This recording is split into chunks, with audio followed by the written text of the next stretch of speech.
everyone, and welcome to another, well, I guess this isn't a specific stream. Welcome to another stream. How's everyone doing? Hope you're having a wonderful weekend so far. What did I do today? Got some White Castle. That was pretty good. Hope that doesn't upset my stomach later, but I needed it. Needed the oniony goodness. Hi, everyone. Jade Monkey, thanks for a 10-stream streak. We have a hydrate command. Hey, Mr. Blast, how's it going? Today, I thought we'd just kind of chill and watch a series that I really loved as a kid called Movie Magic. It is basically exactly what it sounds like. It's every episode is a different topic on film, and they just talk about some of the behind-the-scenes stuff.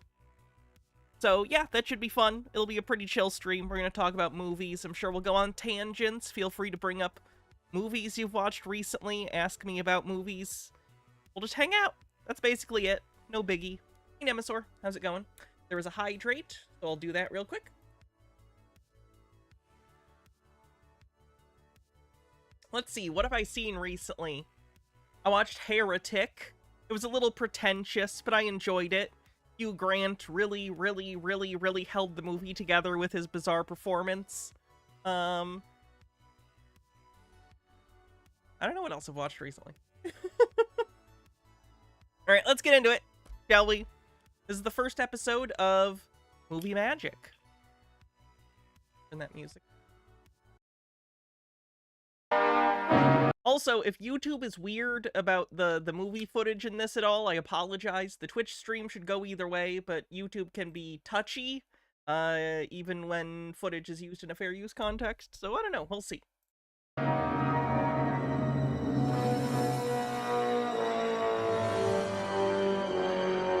Saw Godfather 2 for the first time recently. I still need to see the first Godfather. I know. Unironically, that Family Guy bit from decades ago about how it insists upon itself probably has prevented me from watching Godfather. For half a century, children have been captivated by movie monsters. These horrific characters have haunted many young nightmares.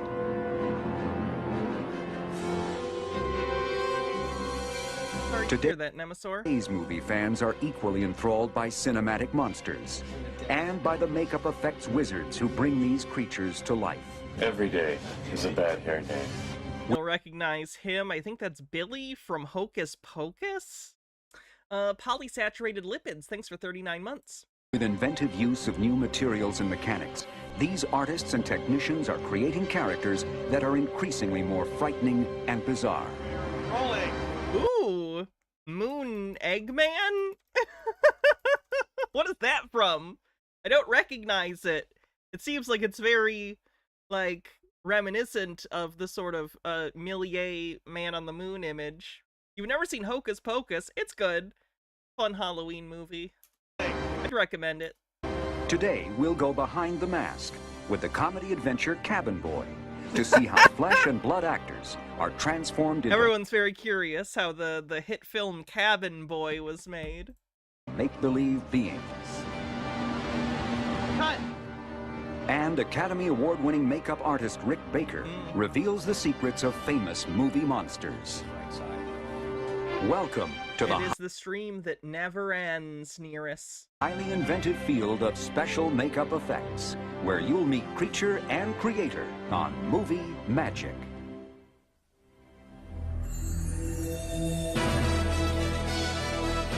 Cabin Boy is one of those movies I know is a punchline, but I've never actually seen it. But, you know, it's a joke if you mention it, so...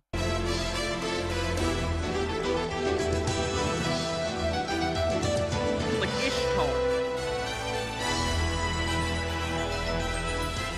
The face was this. Bocca della Verità, the Mouth of Truth, is an ancient Roman marble mask in Rome, Italy, which stands against the left wall of the portico of the Saint Marina in Cosmedine Church at the Piazza della Bocca della Verità, the site of the ancient Forum Boarium, the ancient cattle market. According to an enduring medieval legend, it will bite off the hand of any liar who places their hand in its mouth, or alternatively, any who utters a lie while their hand is in the mouth. It still attracts many visitors who insert their hands. See, I know that that's just like a myth, but I would like to point out, if you stick your hand in there, that's your fault. It's not like it's coming after you and chasing you if you lie. Stop putting your hands in the mouth of the marble beast that wants to feast on liar hands. That sounds like a you problem.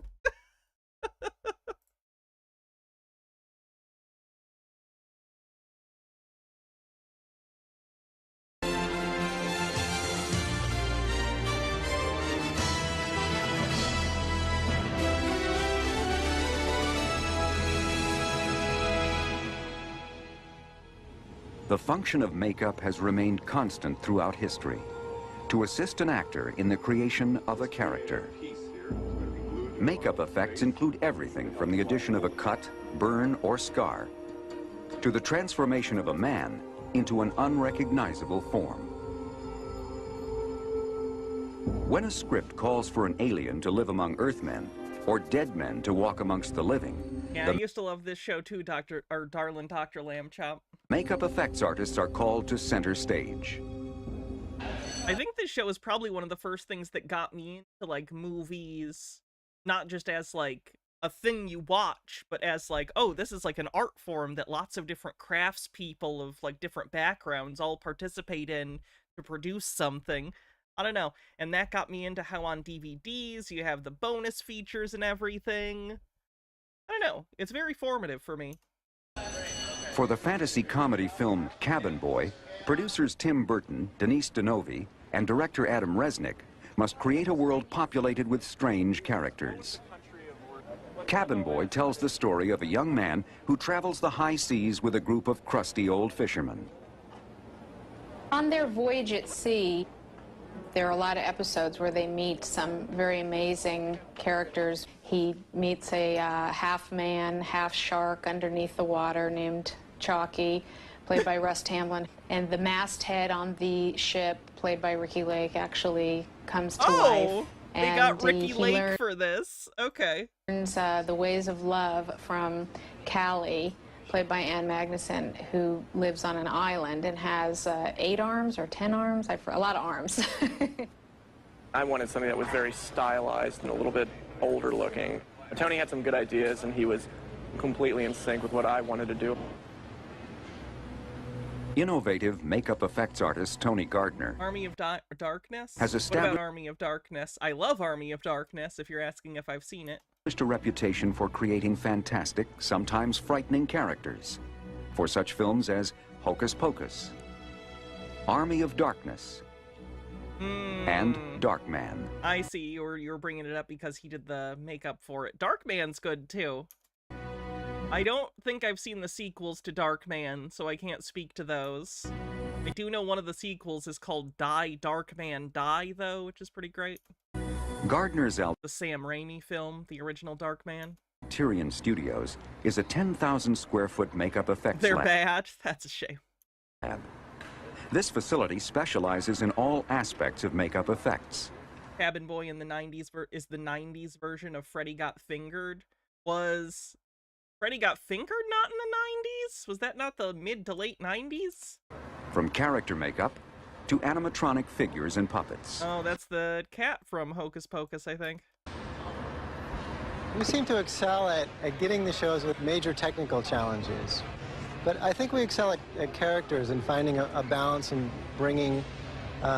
Freddy Got Fingered must join the Criterion Collection. Did you see they just added... they just announced the new releases from Criterion for like a month or two from now, and The Wiz made it. The Wiz made it to the Criterion Collection! And I love that for The Wiz.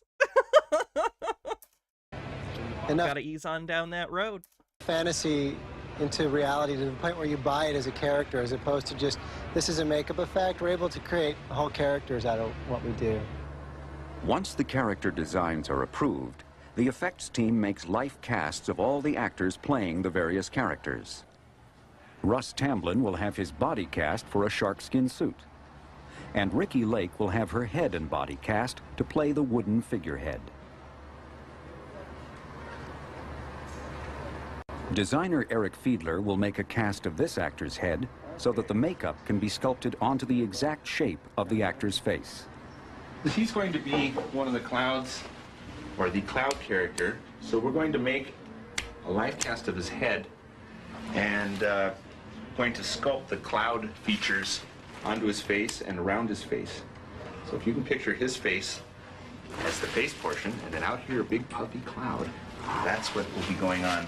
So we're going to sculpt all that, make it out of foam, and then put little headgear on, kind of like a Las Vegas showgirl. I saw a thing recently on how they did the makeup on Gus in Breaking Bad. Yeah, I was wondering, a lot of it, I assumed was digital because there's, I don't want to spoil too much. How do I talk about this without spoiling it? I don't think I can.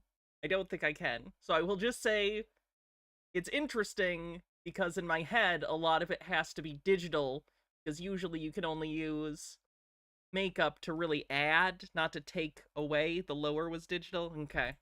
I imagine it was a little bit like how they did, again, that'd be a spoiler to compare it to this. Never mind. You have a headdress on, and the makeup will be out there, and his face will be blended into it. Putting a ball cap on him to protect his hairs from the material we do the life casting with. A layer of Vaseline is applied to the eyebrows and around the cap to prevent the casting material from sticking. Next, Eric mixes up a batch of alginate. Alginate, that's the same stuff the dentist puts in your mouth when he wants to take an impression of your teeth. Made out of kelp. I don't like the noise it makes. Oh. That's actually good, huh? On a warm day like today, close your eyes. All smooths right out. I'm just gonna put this out there. Imagining the sensory experience of this makes me want to cry. I hope I'm never in a movie. Because Jesus Christ, this looks awful. Great detail. Oh, no. Oh. That's This takes about 5 minutes. You get the whole thing done in about 14.5 minutes. A wrapping of plaster bandages provides support for the alginate cast. Now I'm putting on the dividing line of the hard matrix, or the plaster bandage. So we do a front half and a back half. As this stuff starts to go off, it starts to heat up. Oh, and you're just in the dark. Don't worry, it's gonna get warm. It's like a relaxing facial sun. After about 4 minutes, the plaster has hardened and the two halves can be removed.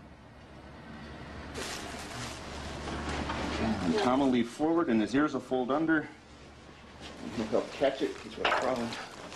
You have to kind of work it off here a little. Got it? What if Star Trek wanted to hire you to be a Klingon? I would be the least convincing Klingon in history. I'm 5'6". I could not be a Klingon! Go ahead and pull.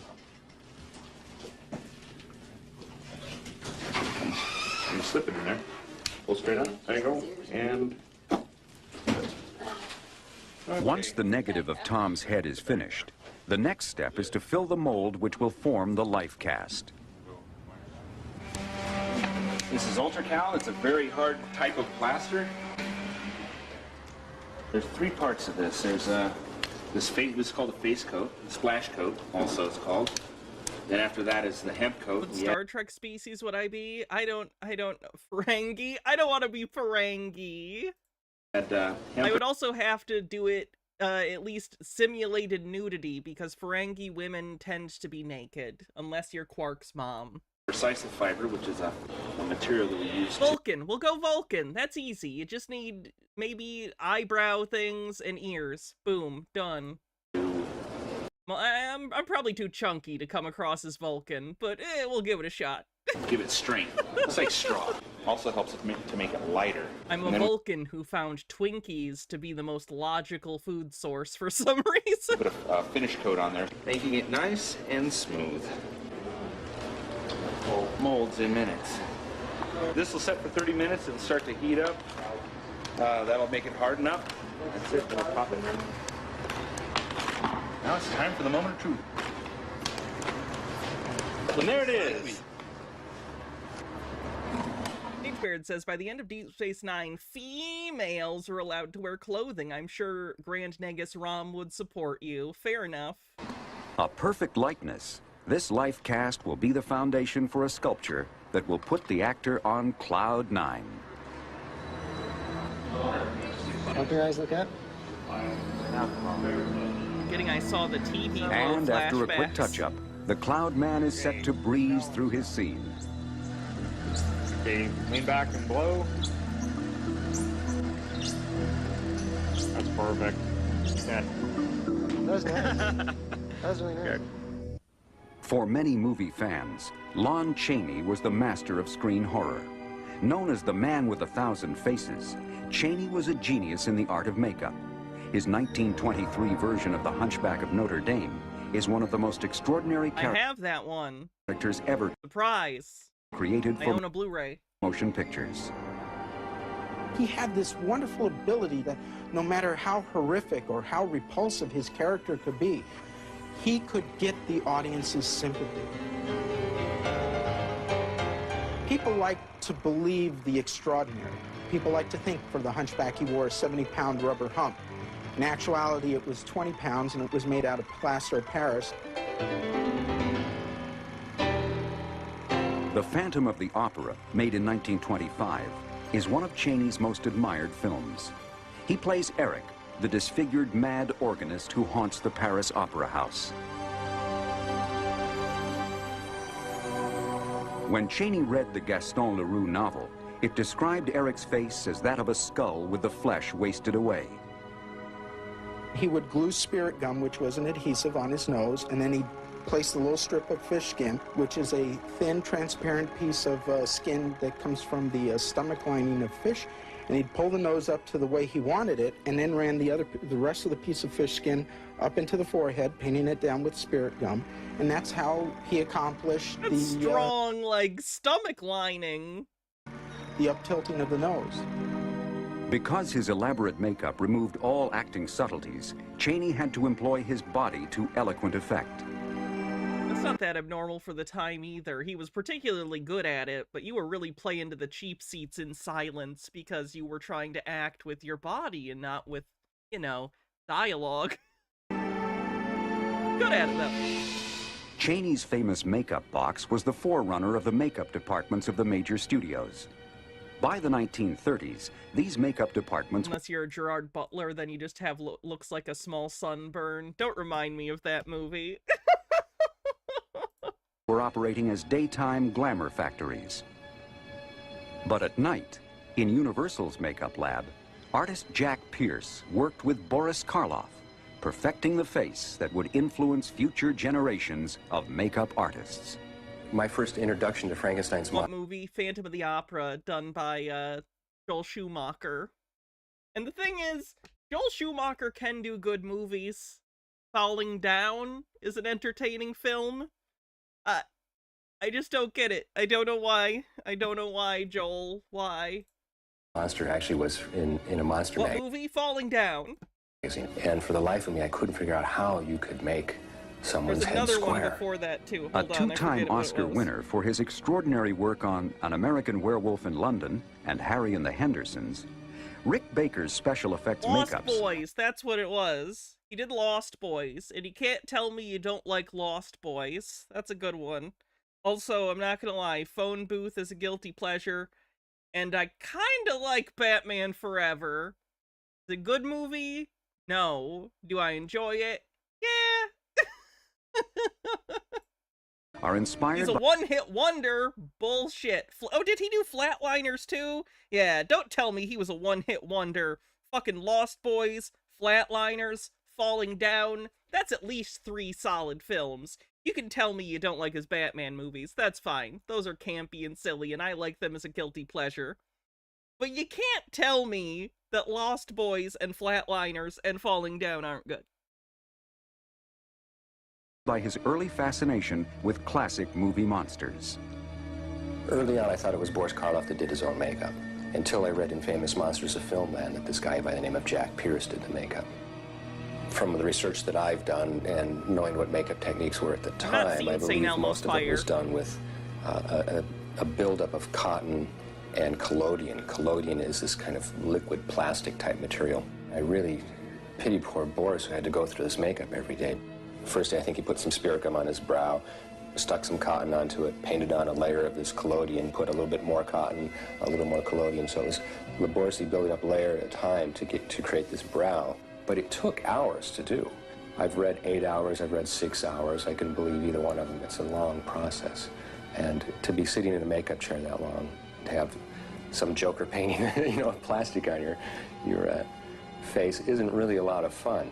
I spoke to some older makeup artists that knew Jack Pierce, and they said that Boris, on occasion, would actually wear the makeup home rather than going through the laborious procedure the next day. He actually would. Imagine you're on the way home from filming Frankenstein and you have full makeup on and you get pulled over. Go home, sleep, you know, between a couple of books and try not to roll around on his face, and then come in the morning, and then Jack would have to do a certain amount of repair to the makeup, but it was less work than starting the whole process again. At a very early age, I was fascinated by monsters. I would watch monster movies on TV whenever they would come on, and just decided that would be a really cool thing to do, is make a monster. At age 18, Rick Baker became the protege of Dick Smith, the creator of the unforgettable makeup effects in such landmark films as Amadeus, Little Big Man, and The Exorcist. With Dick's encouragement, Rick honed his skills and then went on to train a new generation of Karen Gillan went to therapy with her Nebula makeup on. No, that's pretty funny. Makeup artists, including Tony Gardner. With Rick, I had the opportunity to do a lot. I came in as the runner, and you know, you sweep the floors, take out the trash, that kind of stuff. And as you show you can handle more responsibility, you were given more. In 1988, Tony Gardner formed Alterian Studios to continue the tradition of makeup effects pioneered by Lon Cheney. Terminator is an insect. But the materials and techniques have constantly improved. Foam rubber, first developed in 1939, allows artists to form-fit makeup to the I know that this is a cliche thing to say, but I am a little saddened how much of the art of film has become an exercise in, like, digital post-production. So much of what got me into movies was stuff like this, of seeing the artistry and all the craftspeople putting in all the work, and, like, how each of their particular fields was an art form in and of itself with its own history and everything. And now they just, like, put dots on people's faces and put fucking shit on their face in a computer, and it's so depressing. Actor's face. This foam appliance is detailed enough to look realistic in close-ups. Sure, Trey. And at the same time, eliminate the mounds of putties and cotton used by Jack Pierce to build up Boris Karloff's facial features. Oh, that's funny. Even though methods have improved, the makeup effects for Cabin Boy are as labor-intensive as any previously created. In order to create new facial and body features, artists use I actually haven't seen Alien Romulus yet. I am excited to see it, though. I heard some decent things. I feel like movies, and maybe this is just a me getting older thing, but big studio movies barely feel like movies now. Like, I watched Beetlejuice the other day. The sequel to Beetlejuice, also done by Tim Burton. It feels like movies... How do I explain this? It doesn't feel like a movie that's meant to just exist as a movie. It's like a checklist. A bunch of studio people were like, all right, this is Beetlejuice. What stuff needs to be in a Beetlejuice movie? We need the tiny-headed people. Check. We need that weird sculpture Lydia had. Check. Or her mom had. We need that door that they... You know what I mean? It felt like the story was being led by moments that a producer said they need to have in the movie, and then they put those in there and then strung a story through it, as opposed to moments organically happening because a story is supposed to happen. I don't know. It's weird. And to be clear, there's still tons and tons of smaller and independent movies coming out every year that are excellent. It just feels like every big budget movie is barely a movie at this point. You know what I mean? I don't know. Pristine clay to sculpt character pieces onto the actor's life cast. These character pieces are called appliances. For Ricky Lake's figurehead character, Tony works with sculptor Mike Smithson.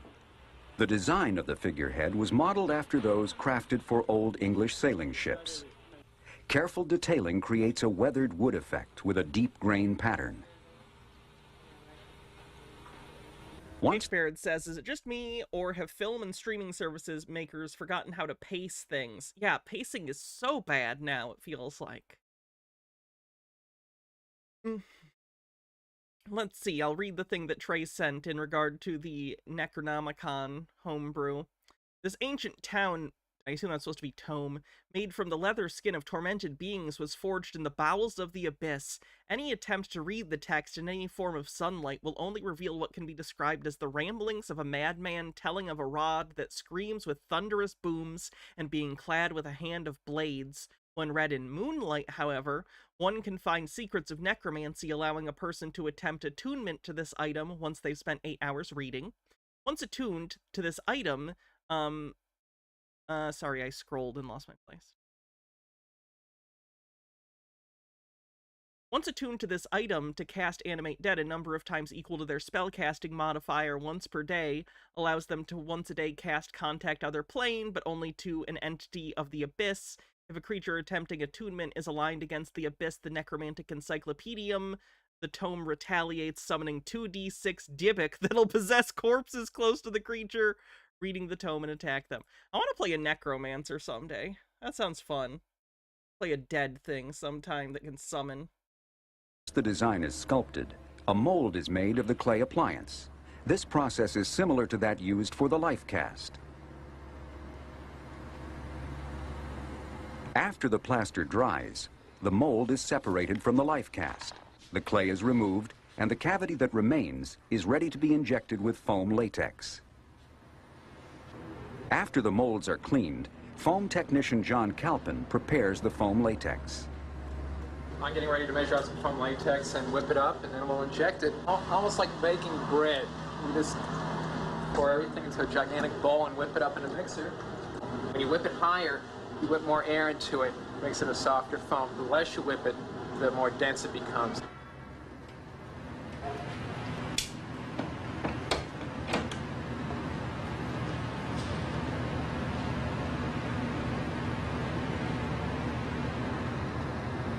The foam is injected into the appliance mold until it begins to seep out of small channels.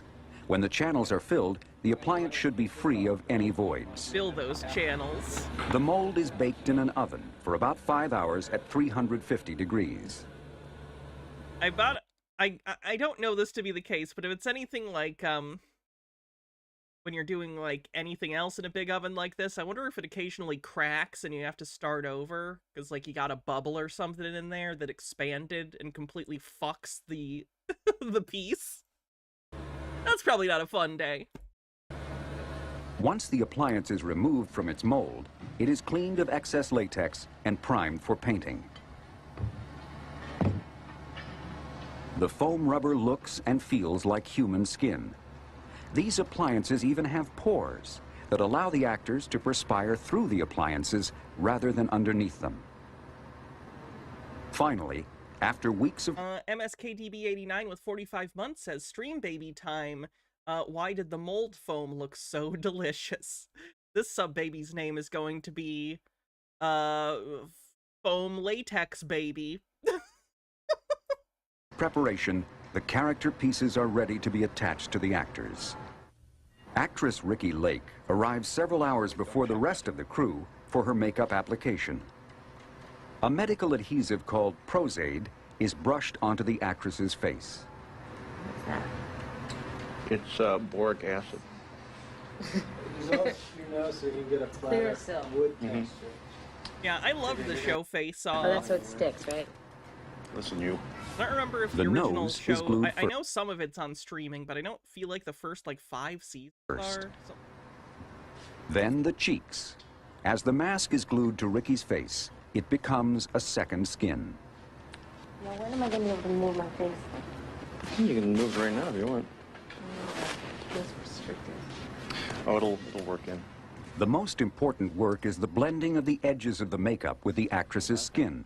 The seams must be perfect to avoid detection. Scared me. I'm sorry.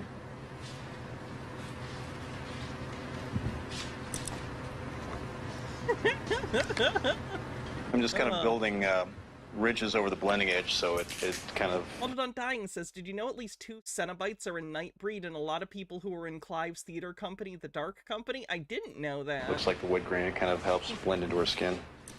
It definitely helps looking For differently those that and don't taking know, on Nightbreed is another Clive Barker film. a different appearance. Definitely helps when you're creating a character, especially one like this. And they kept telling me when I They did a really good job giving, like, the appearance of, like, wood. Creepy. Art, you know, they said, you know, there's a lot of special effects makeup involved. It is unbelievable the process that goes on before you do, you know, one day. And then we can actually do a little more of the style. Yeah, Ian McKellen almost had a breakdown on the set of The Hobbit because it wasn't really a set. It was basically just a green screen thing. And he did not like that. That, I think, broke his spirit. The time was a little, like 2 rounds. Oh, I gotcha. There was a kind of like depression that in the Veronica center. Lake thing. Yeah, there's a depression. After final touches, the actress is ready for her scenes. The camera rolls. Wanted Undying says, I'm paying you to tell everyone regarding Nightbreed. It's Clive Barker's X-Men, or Stonewall with monsters. It is. As soon as I like that movie. I got the 4K from... Who put that out? Might have been Shout Factory. I don't remember. But it's pretty good. It comes with the director's cut. Better than the theatrical cut. They're both entertaining. A lot of the stuff I like out of it is seeing all the creature designs. everyone is in place, Ricky's position is uncomfortable, and she will tire quickly. Also, David Cronenberg's in it. And I like David Cronenberg as a director, and it's fun to see him in movies as an actor sometimes. Action!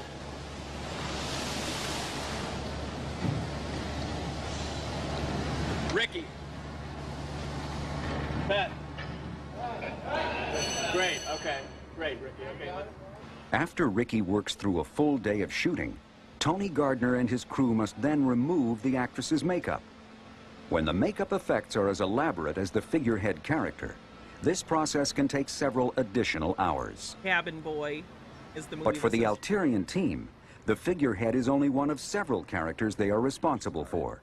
Here, actor Russ Tamlin is being made up with another foam latex appliance to create his Sharkman character.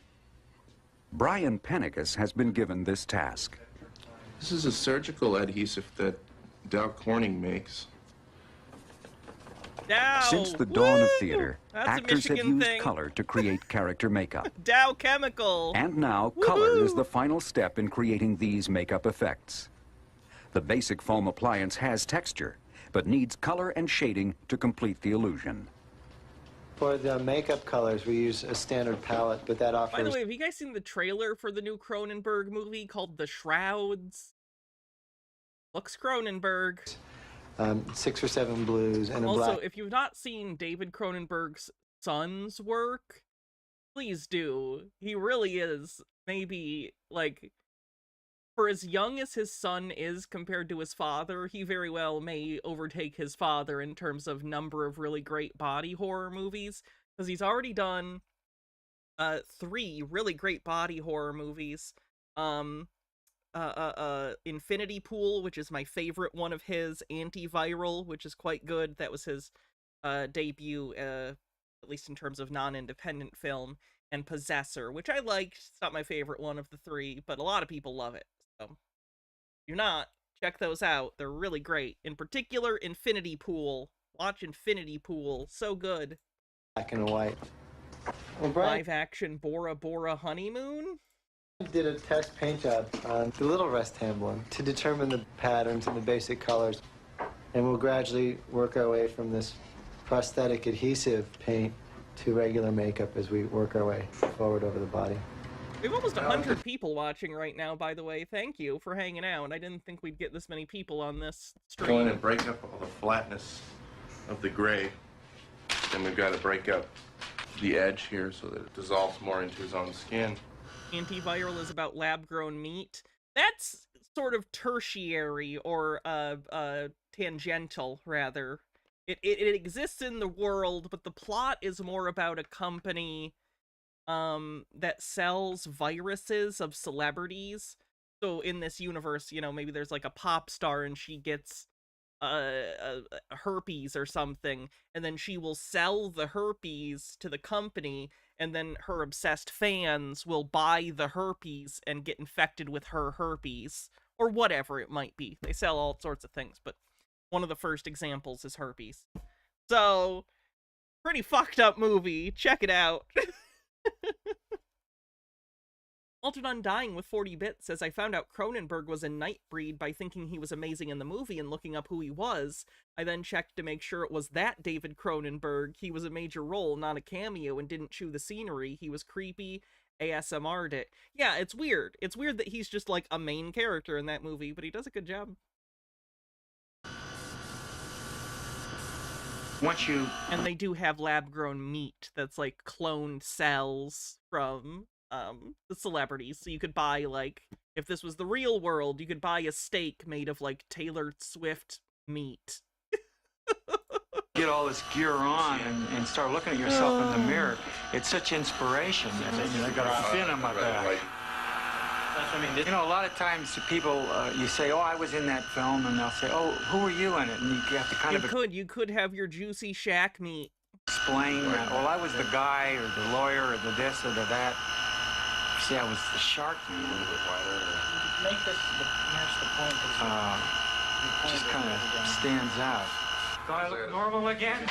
I mean, you know, who would think? I'm just a normal, average actor with a robe. That was a very strange troll. Alright then. Finally, Russ is ready for the camera. In this scene, the cabin boy has been thrown overboard, and he sinks to the bottom of the ocean. The shark man swims to the rescue before the cabin boy drowns. I approached the makeup effects more as characters, as opposed to just a makeup effect. You have to figure out the character and how to make the character work. The continuing demand Apparently I need to watch Cabin Boy, because it looks bad shit. for new characters and greater realism presents... What were they doing? They asked if I had been to a Diddy party, and then said generally, maybe they were talking about me, I don't know, but they just said, shark fucker? makeup artists with challenging problems. They respond Which they don't know my audience very well. If I was a shark fucker, I'd be way more popular with my audience, because there's a lot of furries. confidence by inventing new techniques and materials and creative ways of using them. It's almost like presenting a magic trick. It's what's all the dressing that fits around the actual effect itself to make it work and make you believe what you're seeing. The credit belongs to makeup artists with talent and technology who create memorable screen characters that could never have existed without movie magic. Ooh! Sorry, we just got a shot of the model for Deep Space Nine. Look at that! Beautiful! Beautiful. I think this got auctioned off at Christie's in the early 2000s, unfortunately, so it's probably in the hands of a private collector. What do we say to private collectors who buy pieces of memorabilia that should be in museums? Boo, boo, private collector, rich assholes. Alright, let's see what we're gonna do next. So that one was about special effects, makeup, opticals. We'll do the second episode. It's about opticals. Moments are some of Hollywood's most I would magic. be a private collector if I had money. Probably not in the way you'd think. I'd want to collect movies, but I really morally am not a fan of, like, rich people buying invaluable fucking props, you know? I don't know. Feels weird to Magical me. movie moments are created using optical effects. On the bright side, I'll never be rich, so we'll never have to find out if I'm a hypocrite. I mean, it would be like that, right? Elements which could never be shot together are filmed separately and then combined seamlessly into a single image. Now in complete control! Almost every film ever made contains a number of optical effects, and sometimes that number is in the hundreds. Four-time Academy Award winner Ken Ralston is known as a modern-day master of optical illusions. Make it a private museum. I guess. Let's put it that way. If I was ever obscenely rich, which I would hope I wouldn't be because that would make me a hypocrite, if I were to buy stuff like that, it would be for some kind of non-profit museum. I'd like purchase them and donate them to museums that already exist to make sure that they're taken care of, or open a museum of that kind of stuff. But that's not really practical. That's the same problem as rich people in general, is just indulging your own whims, the expense of others. I don't know. Today, we'll catch up with Ken as he embarks on a new project at his longtime home, George Lucas's Industrial Light and Magic. We'll also find out how optical effects help make King Kong come alive. I'm so excited. It's almost public domain for King Kong. We're so close, and we're going to watch it on stream, and it's going to be beautiful. We'll meet the legendary... I am dressed as Freddy Krueger. Linwood Dunn, whose optical printer changed the way films were made. Coming up, we unveil the secrets of Hollywood's optical... No, the character is in... I believe the character is in the public domain, as it's not, like, as in it is not trademarked. Like, King Kong is not a trademark, I don't believe. I think it was considered abandoned. But the movie itself is still under copyright for 2 or 3 more years, something like that. I don't remember the exact year. Magicians on Movie Magic. I know that you all are probably thinking of the Nintendo versus Universal lawsuit, but I think that had to do with trademark, not copyright. The most widely used is the composite, which involves blending 2 or more pieces of film into a single image. This process is not as simple as it sounds. In the early days, composite shots for films like The Great Train Robbery were done right inside the camera. Director Edwin S. Porter shot the moving background first, covering a portion of the lens. He then rewound the film, covered the other portion of the lens, and shot the actors.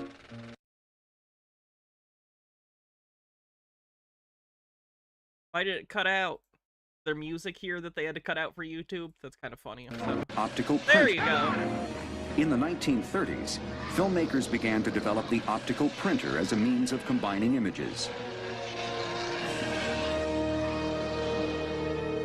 Linwood Dunn, a cameraman at the time, quickly became known as the finest practitioner of optical effects with films such as King Kong. I did the optical printing for the studio, and so when I walked in on their stage one day and saw them trying to put shots together in a more difficult way than they could on an optical printer, and I then said, look, you shoot those things separately, and I'll put them together, and if you want to change the contrast or make it lighter or darker, I just run them through again.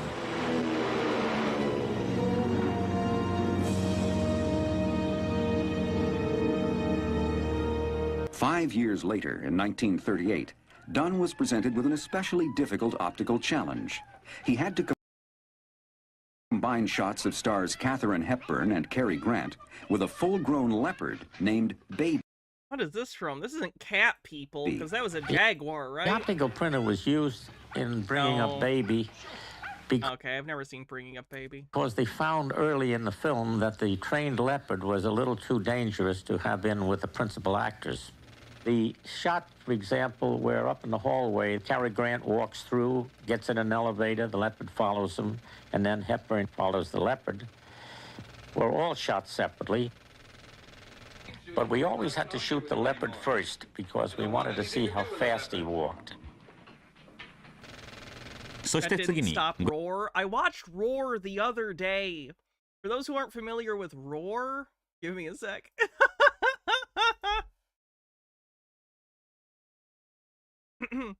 So Roar was made in 1981. Oh, the whole movie's on YouTube. Great.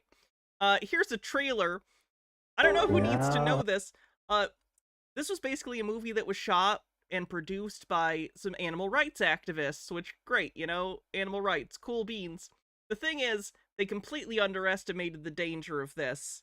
They had dozens of lions just loose in this movie, and they say that no animals were harmed during the making of this, but that's bullshit. That's not true. If you watch the movie, you can literally see lions fighting each other, because they put a bunch of lions, sometimes male lions, together in close proximity. I don't know if you know this about lions, in particular male lions. They're territorial as fuck and will fight each other. clouds have all rolled on. I gotta be careful about the music. No, it's just like life. You get the funny with the tragic. Here we are in Supposedly 70 crew members were injured. Like, they just fight. It's scary. Isn't the story also really weird? Yeah, the story's nonsense. The story's stupid. And, like, one of the main things is his family comes, because the main guy, like, has this house full of tigers and lions and stuff, and he's chill with them. And the family shows up and has no idea about it. So within the logic of the movie, they're supposed to be silly for being afraid of the lions, but, like, we as the audience can see that, no, the actors are actually in a very dangerous situation. So it creates this weird narrative tension where what's going on in the movie is completely different than what's going on in the reality of filming the movie. So you're very confused about how you should feel, because in the logic of the movie, oh, haha, they don't know these lions are tame. But you know, they're not tame. They're getting injured. They're injuring people. So, it creates a weird dissonance. Hear the music of the children in the moonrise. Idiot, shut up. I'll give you this. It's an entertaining movie, if for no other reason than you're constantly afraid someone's about to get their arm bitten off. グラントだけのショットを撮影し、最後がヘップバーン。3つのショットを合成して完成したものがこれです。I don't want anything to do with a leopard. Go on, baby, down the stairs. Dunn eventually created complex opticals for nearly 1,000 films, including Cimarron, The Hunchback of Notre Dame, and Orson Welles' Citizen Kane. My Japanese all of a sudden. I think we got a version of the episode that's for Japan, so give me 1 second, actually. Some of Hollywood's most... I will fix it. Hollywood, monsters are spawned from simple ingredients. Your articulation. Where was the optical? Some of Hollywood's most... After a while... Dan Ralston against the blue screen. Pieces of film. We'll catch up with... Who this scene from... Optical print. It actually seems quite different. Some of Hollywood's... They must have a different version for Japan. Most magical movie moments are created using optical effects.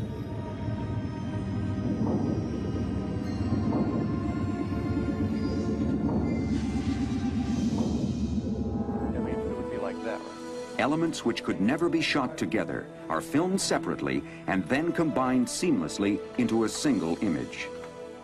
Now in complete control! Almost every... Yeah, it uses some of the same stuff, but it's quite different for the Japanese versus... Because this one uses Star Wars. Weird. Wait, Leia! While there are many types of optical effects, one of the most widely used is the composite, which involves blending 2 or more pieces of film into a single image. This process is not as simple as it sounds. This scene from Return of the Jedi was created by combining a shot of Luke Skywalker and Princess Leia on a speeder bike with a separately filmed background. Industrial Light and Magic optical supervisor John Ellis was an optical cameraman on this action-packed sequence.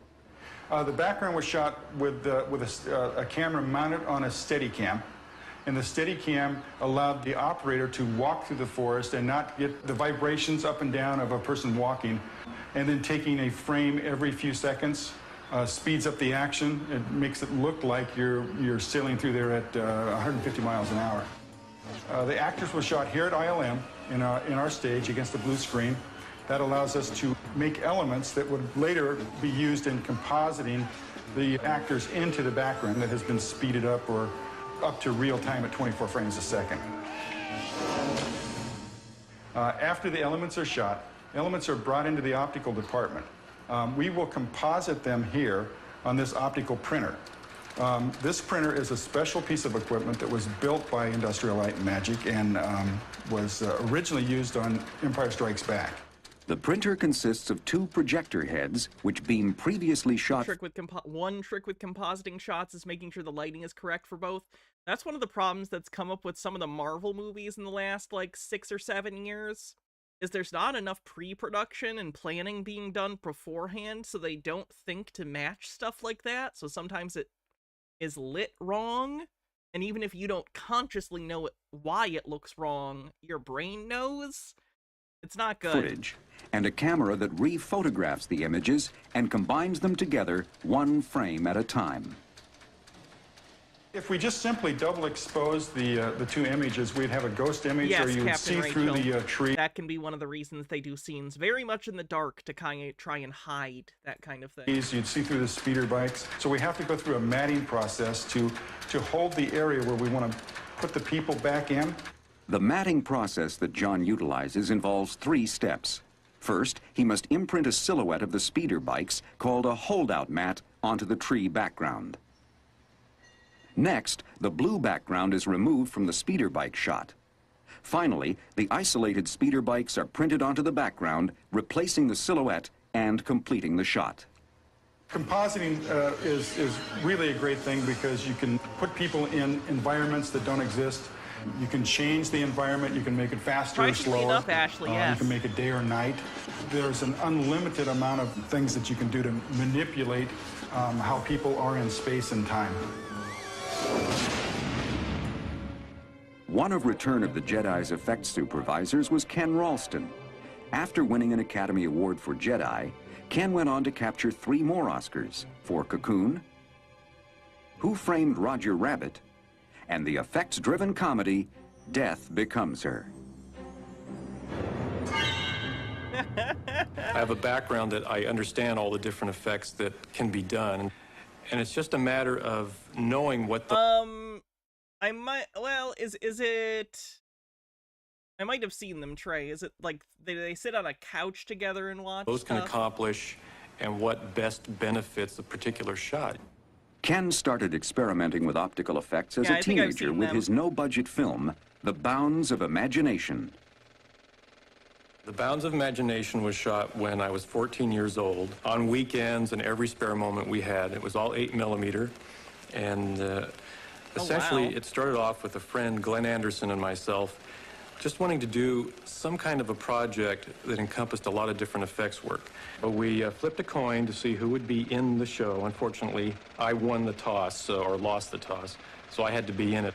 So we were just going crazy. We had all these split screens in it and double exposures. We had to run off into the closet, back the film up by hand, and started at the first part of each roll, and then time back to where we thought our split screens would take place. In the early 1970s, just out of high school, Ken worked on television commercials for Cascade Pictures.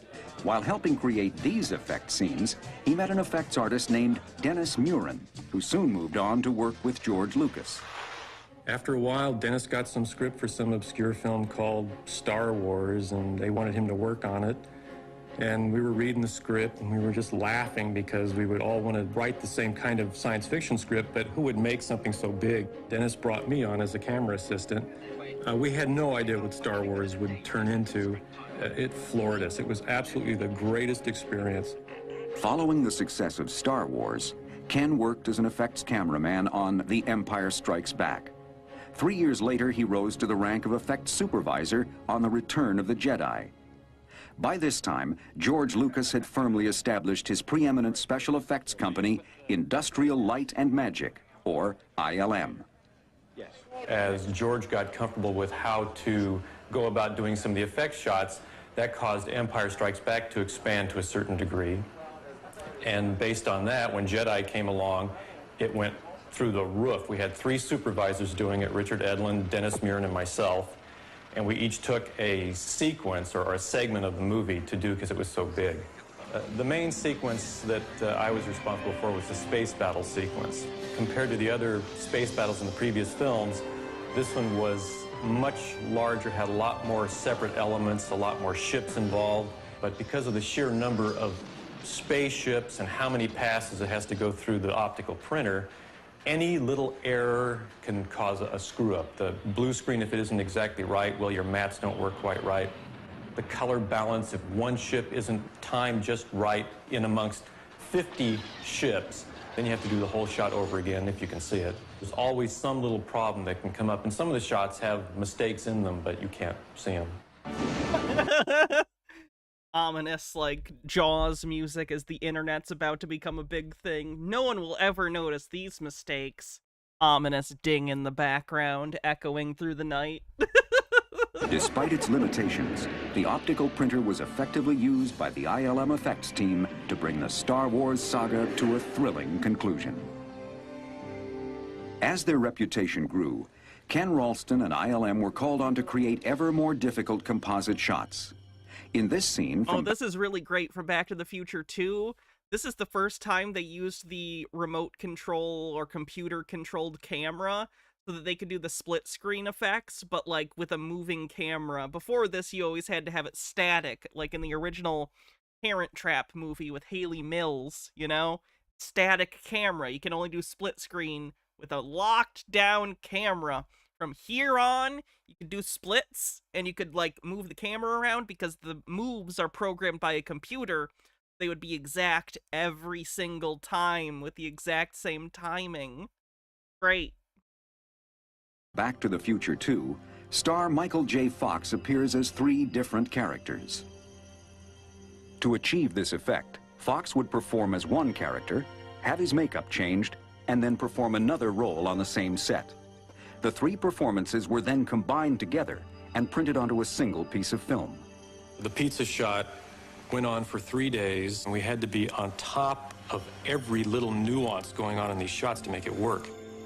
While complex scenes like this have only recently become possible, composite shots have been an important part of motion pictures since long before the optical printer.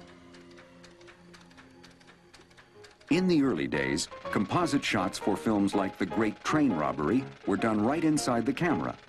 Director Edwin S. Porter shot the moving background first, covering a portion of the lens. Yeah, like this part we saw in the other Japanese edit. That's so interesting how it's effectively the same show, but they just change out some of the stuff and edit it differently. He then rewound the film, covered the other portion of the lens, and shot the actors. In the 1930s, filmmakers began to develop the optical printer as a means of combining images. Linwood Dunn, a cameraman at the time, quickly became known as the finest practitioner of optical effects with films such as King Kong. I did the optical printing for the studio, and so when I walked in on their stage one day and saw them trying to put shots together in a more difficult way than they could on an optical printer, and I then said, look, you shoot those things separately and I'll put them together, and if you want to change the contrast or make it lighter or darker, I just run them through again.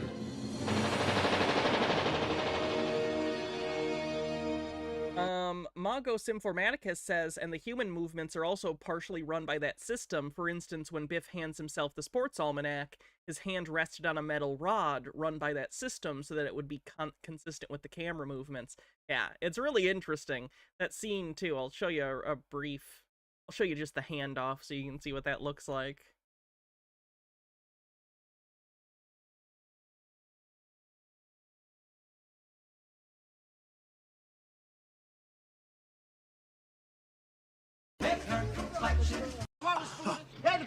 I can help.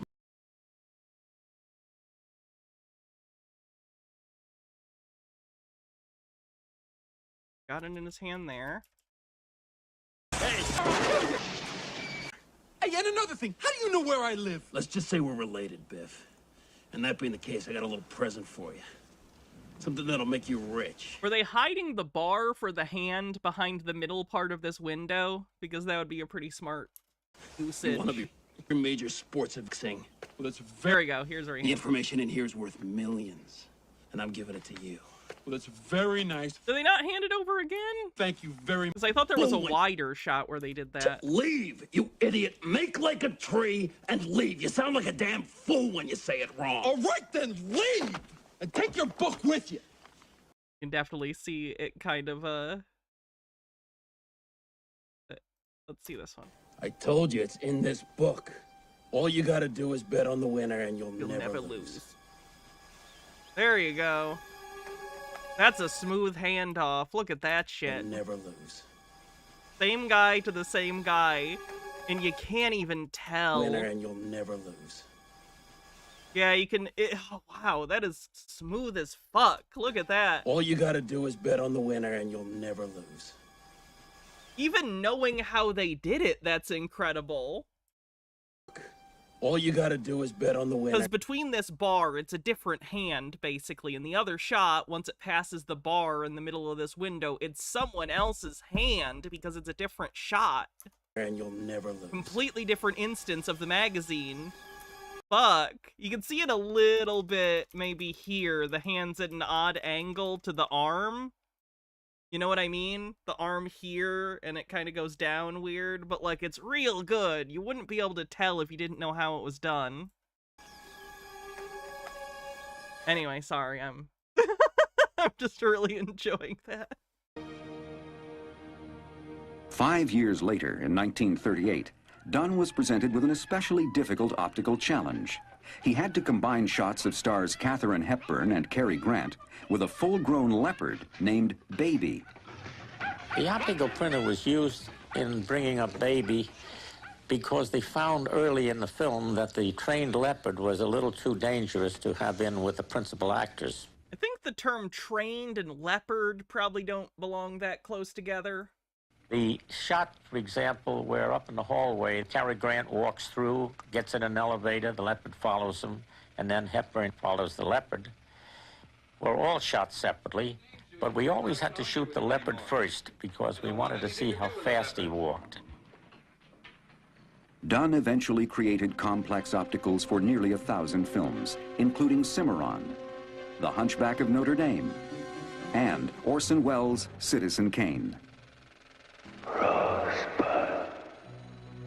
On Citizen Kane, when Orson Welles came to the studio, of course he never heard of an optical printer, and finally one day... The leopard later started a political party promising to eat people's faces. We introduced... Which people? ...him to it. Maybe I like him. And let him know that it was a magic machine and there many things could be done with it. He would ask for actually ridiculous things that, from a practical standpoint, you wouldn't attempt them. And I would say, no, you can't, it isn't practical to do. And he'd say to me, is it impossible? And I'd say, nothing's impossible, it's just a matter of time and money. So I got into a realm in optical printing that I never had before. And in most all cases, it came out successfully. Oh no.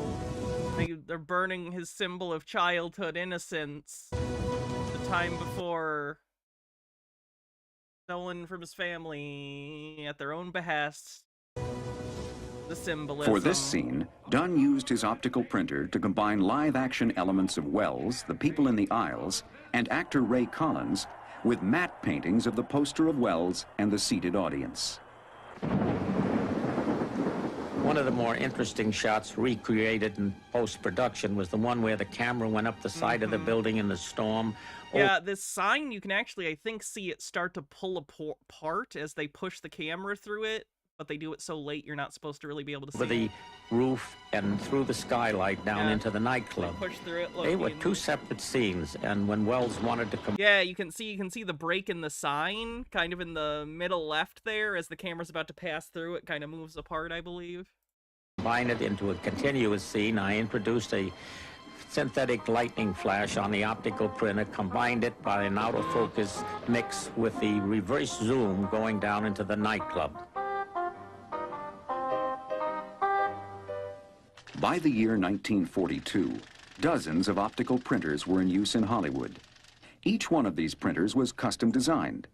Linwood Dunn was hired to create an optical printer which could be mass-produced by the military. The need for an optical printer in the training films in World War II became very apparent when directors like Frank Capra got into the service in the Signal Corps. And they were commissioned to make certain kind of training films and propaganda films. And so they were used to having the certain sophistication that motion pictures have. They couldn't order them because it was not a shelf item like a camera. So Kodak commissioned me to design printers and see that they were manufactured for the United States government. The Acme Dunn optical printer quickly became the standard, and Dunn was honored with an Academy Technical Achievement Award, which was upgraded to an Oscar in 1981. Upgraded to an Oscar. We regret to inform you that your award has evolved into an Oscar. We apologize for the inconvenience. I believe I've been very lucky in my career because it covered a good many years from the silent days through sound and into all this new technology. But I think the most rewarding part of it is the number of wonderful people that I've worked with. I loved what I did, and I have the best. Hey, we did it. Look at that. He worked on Star Trek. Why didn't you mention that? That's much more interesting than the other stuff you brought up. I've had a tremendous satisfaction because I can look on the screen today and see things I did. And well, we can have the eyes move. The hands, if you extended this shirt out to here a little bit more, then we could then puppeteer, make the, do all the joints inside the clothes so it doesn't look bad. That's a great idea. Like Linwood Dunn, Ken Ralston is an effects artist who specializes in compositing multiple images into a single eye-catching shot. His Academy Award-winning work in Death Becomes Her utilized his background in optical effects, along with cutting-edge digital technology. The whole shots in Goldie Hawn, the ones that seem to need the computer graphics the most are the real beauty shots, the close-ups where you really see the texture inside the hole, even though it's a subtle effect. This experience with digital technology is becoming increasingly necessary for effect shots that are ever more complex. It might be nicer to get more happening in here so we could do more, bend his arm a little bit more. So it's not just such a stiff feeling like that. Out of all the puppets we have, this one has the potential to do a little more movement than some of them do. Today, Ken is starting work on a big-budget television commercial about a toy army that attacks a refrigerator filled with Perrier sparkling water. Check's a check, I guess. This will require several live-action elements, such as animated dolls, a bicycle, and a toy car. These elements will be integrated with toy soldiers created as computer-generated imagery, or CGI. This will require some elaborate compositing techniques. Ken first meets with producer Clint Goldman and production designer Harley Jessup. You don't remember that commercial? It could have been for Europe or something. Plan how the effects will be executed.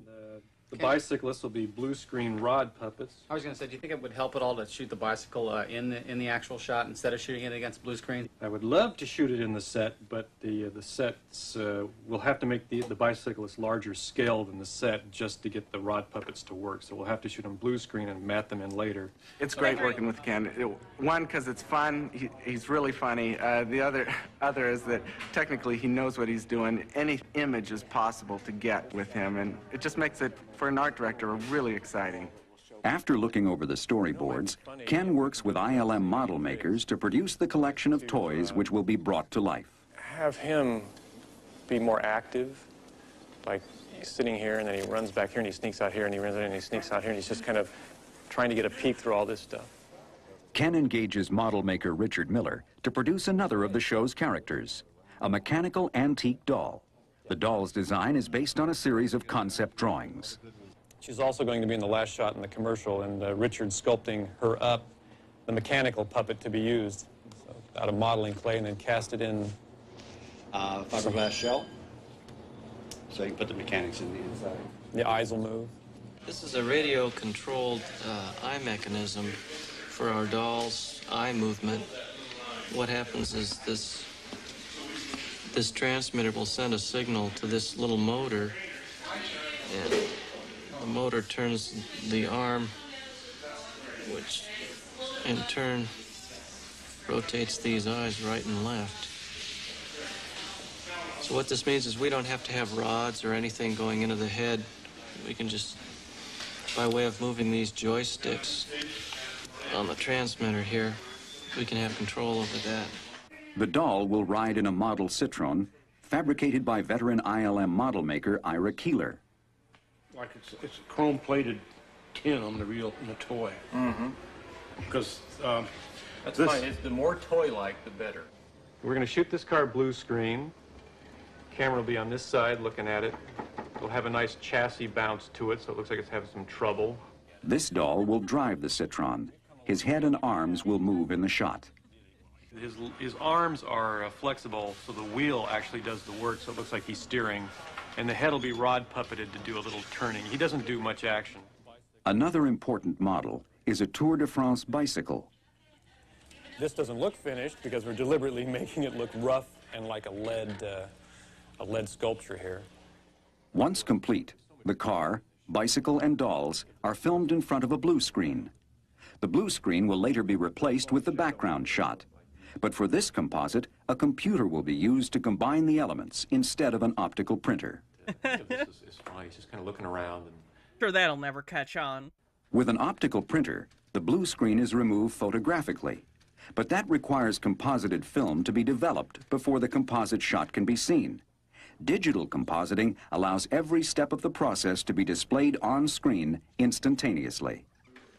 In optical, if you have an error on your mat, you have to go back and spend an entire day rebuilding all your different elements. In digital, you can see an error and immediately correct it, so the time is reduced tremendously on how long it takes to do a shot. That's perfect. Well, Undying says, I sent you a private message of my creepy doll. Share her if you like. All right. See this creepy doll. Says, this is Patience. I just got her the dress, but she came albino. The top of the dress is a bit tight, but I plan to put black panels on her.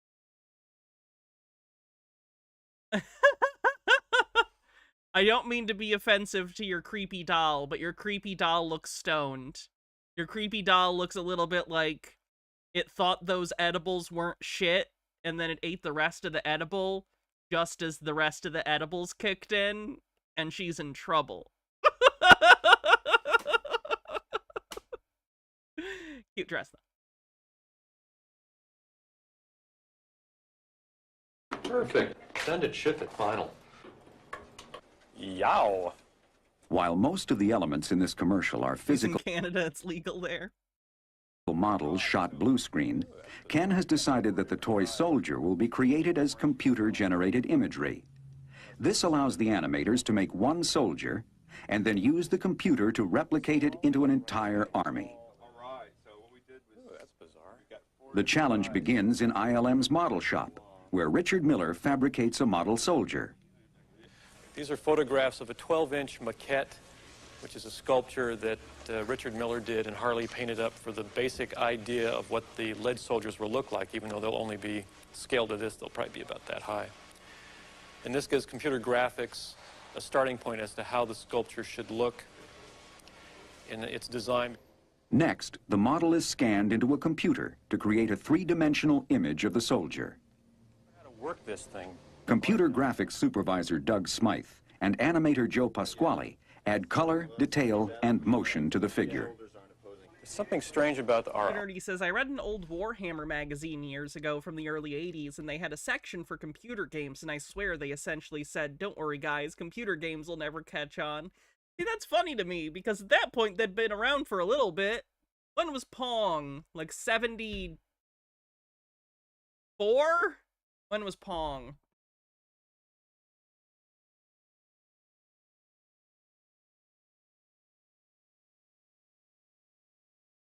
$1972. I feel like at that point they should have known it was going to stick around in some form. Arm action here, even though you've matched it to what they were doing. It's a bit extreme in the forward position, I think. It almost looks like they're hyperextending or popping their elbows. This one especially. He's not swinging all the way back. He's just going like that, like he's got a kink in his arms. With Ken's input, the CGI team completes the animation. Oh, that's fantastic. I love what the shadows are doing here. That's really great. Working how the lights, it's just shifting around them like that. The last element needed to complete the commercial is the sparkling water itself. Oh yeah, the product. We're selling water with bubbles. Fuck. Wider than what this is, but this is a good starting point to get these measurements down. Once the soldiers attack the refrigerator, the bottles will explode, drenching all the toys with a sparkling shower. Okay, we are ready. All right. Give my attention. A pressurized system is used to create this physical effect, which is filmed on a high-speed camera at 120 frames per second.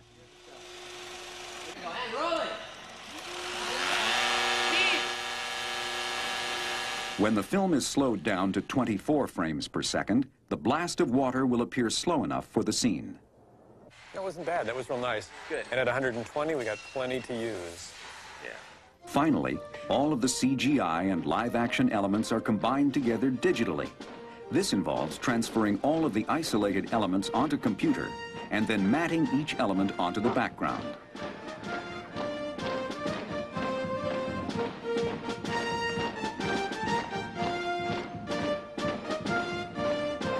The result is a perfectly rendered CGI army brought to life in a mechanical toyland of epic proportions. At ILM, the spectacular has become the expected. But that doesn't stop Ken Ralston and his cohorts from continuing to look forward. And you're always trying to push that envelope, give the audience and the production people something that will, be unique. And trying to find that next unique image is a constant challenge. And I think that keeps us, those juices flowing. And it's what drives us crazy, and I think it's what inspires us the most. Okay, let's see what's next. Creature articulations, that's probably pretty good. Monsters are spawned from simple ingredients, like dental acrylic, foam latex, and oil-based clay.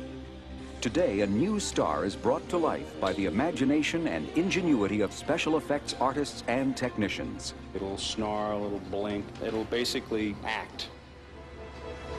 Oh, Carnosaur! I recognize that fucking dinosaur! That's from Carnosaur! Hell yeah! This is the star of... That fucking thing gets killed by a piece of equipment. What kills the Carnosaur? Is it a bulldozer that they kill the fucking Carnosaur with? Carnosaur, brought to the screen by the king of low-budget creature features, Roger Corman. Roger Corman is a hero, god damn it. Roger Corman is the GOAT. Today, we'll get under this monster's skin and find out what makes him run. And we'll see how Hollywood's creature creators and puppeteers... Sadly, I actually don't think I own Carnosaur on Blu-ray. I have a lot of his other movies, but not Carnosaur. Inanimate objects into living movie characters. So convincing they can jump right off the screen. It's the latest recipe for today's movie magic. Yeah, he died recently. Sad. He started so many careers, truly. Like, the film industry would not be the same if it wasn't for him. Human species is a disaster. Gotta be stopped. Do they have Carnosaur is the story of an obsessed genetic scientist, played by Diane Ladd, who experiments with T-Rex DNA, and of course ends up with a monster who wreaks havoc on everyone around. The movie is produced by... Okay, no, the Carnosaur... How is Carnosaur not on Blu-ray? Only DVD. I do have Dinosaurus, but that's not the same movie. That's not the same movie at all. Roger Corman, Hollywood's legendary creator of scary B-movies. Real quick.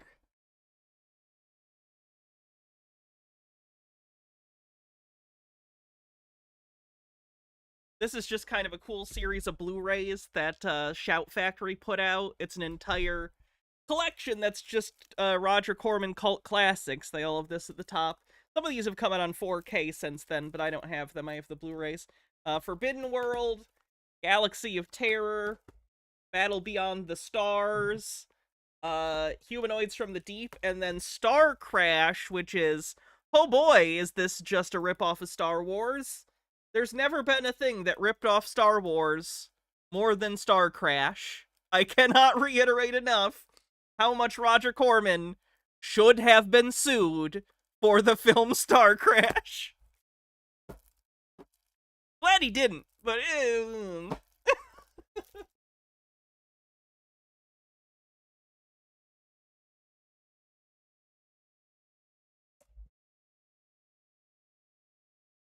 For decades, his low-budget monsters have provided the thrills and chills movie audiences seek. Now you will do as I say. What's my favorite Roger Corman movie? It's funny, it's on screen right now. I kind of like Little Shop of Horror. It's actually very funny, and they shot it in like 3 or 4 days. So I gotta give him credit for that one. You will go out and... I'm looking at... Oh, man, his Mask of Red Death is pretty good. He did a lot of Edgar Allan Poe adaptations that were pretty loose adaptations, but nonetheless, they're pretty good. Vincent Price appeared in a lot of them. I like the Mask of Red Death as well. That one's pretty good. That's probably what I'll be. I do like Animal Attack movies too, so I do have Piranha and Piranha 2. Though I don't think he did Piranha 2. I think he did Piranha. Which I do have on 4K, so that's nice. Find me some food. You've never seen the original Little Shop of Horrors? It's in the public domain, so you can watch it on YouTube. We've watched it before. We'll probably watch it again someday on a public domania. I do enjoy... It's good. It's fun. It's silly. Making creature features. The first film I ever made was a picture called Monster from the Ocean Floor, and the latest is Carnosaur. Monster from the Ocean Floor. Why do I feel like I have that? Sorry, that's Monster from Green Hell. I think Film Detective also did put out Monster from the Ocean Floor recently, too. I think a creature feature is enjoyed by people all over the world. I work to a great extent on certain Freudian theories I studied back in Psychology 1A many years ago, and I think the concept of the monster, whether it be a dinosaur or oh, a hell dragon, yeah, Wasp Woman! I have that one too. Wasp Woman's great. That's also in the public domain, and we've watched that on a patron-only stream. Speaking of which, we're having a Patreon and YouTube member-only stream on Sunday. So if you want to come hang out and watch a public domain movie with us, make sure you join as a paid member on Patreon or become a YouTube member. An alien from out of space really touches on something in the universal unconscious. Somewhere in the back of our minds, from children, we knew there was... Star Crash is an Italian movie by Luigi Cozzi. No, he at least... Why is it in the Roger Corman collection, then? He had to at least produce it. What? Is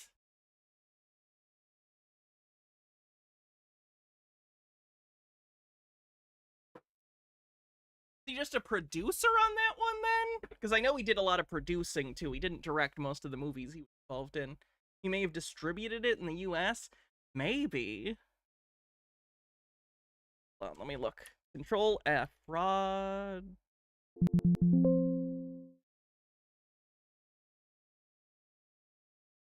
only in here once. I don't know. If anyone wants to inform me on that, let me know. Where did the thing work? There's a monster hiding under the bed. Our mother... Sending you behind the scenes of one of your favorite films. The Listen, making of Undead. I don't care if you're not getting paid. I need you on this fucking film now. I want you on set in 2 hours and don't give me any fucking bullshit. Yes, it is an unpaid job. New World Pictures was owned by Corman, and they just distribute it in the US, I'm assuming. Gotcha. Mm-hmm. No, we don't have any money for catering at all. No. Baked beans. I will save this, but we're in the middle of another one. Mothers and fathers may have said it wasn't there, but we knew it was there. In addition to his... As for Corman and New World Pictures, it sounds like they picked up this film for American distribution to test the waters to see if there was a market for low-budget Star Wars-like space operas. They did make some after that actually were their own, so I guess they decided there was. Own incredible cast of creatures, Corman helped launch the careers of such top directors as James Cameron, who went on to create Aliens and The Terminator, and Joe Dante, who directed Gremlins. And Gremlins 2, The New Batch.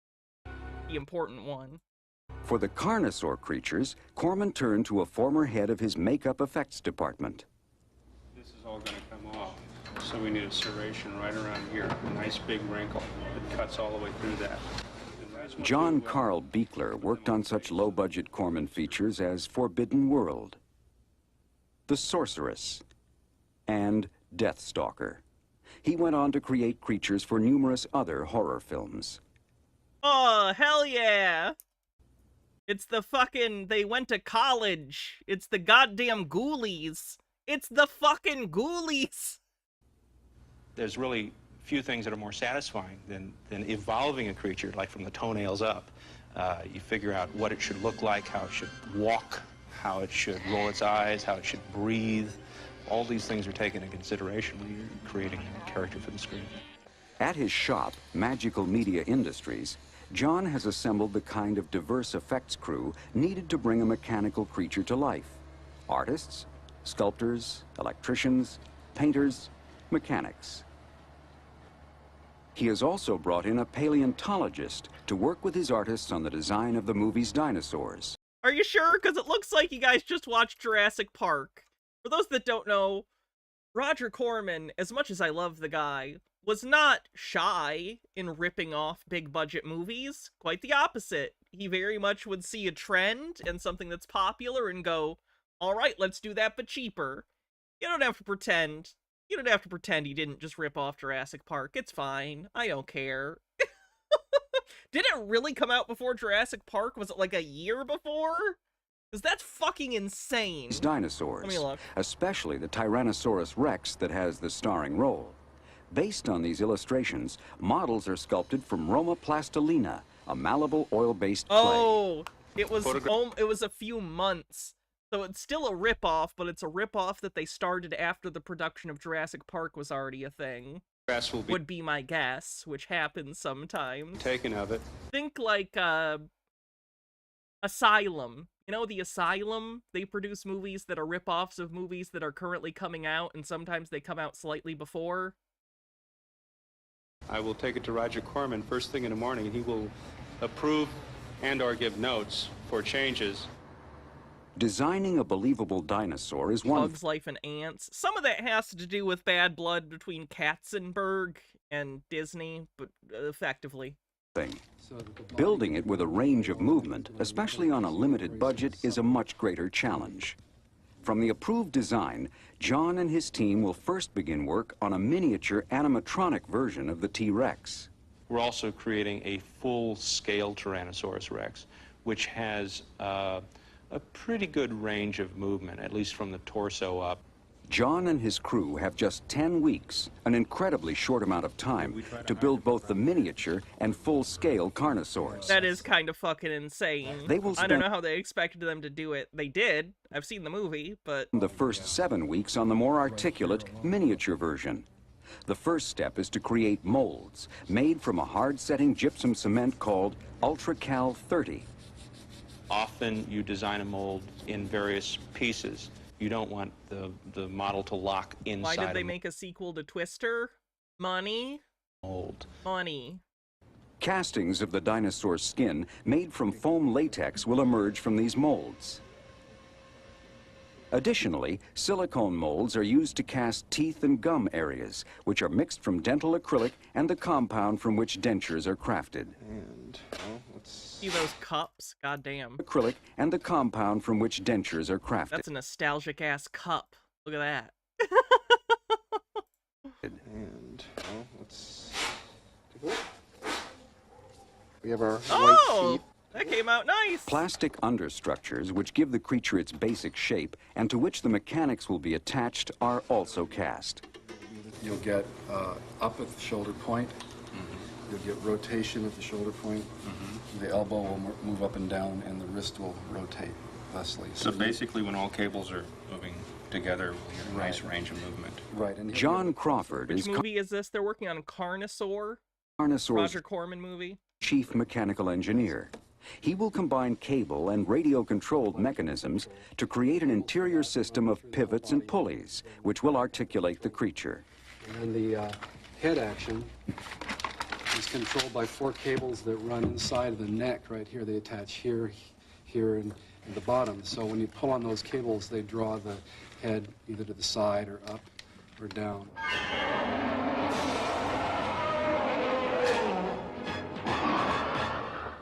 same thing happens again in segments back as you go through the body. So we have the head being able to turn this way while the neck is turning this way. So you can get S curves and this kind of... This just makes me disappointed in Tammy and the T-Rex, because the T-Rex and Tammy and the T-Rex isn't nearly as good as the Carnosaur T-Rex. Motion. They could have done better. Look at what we could have had, Tammy.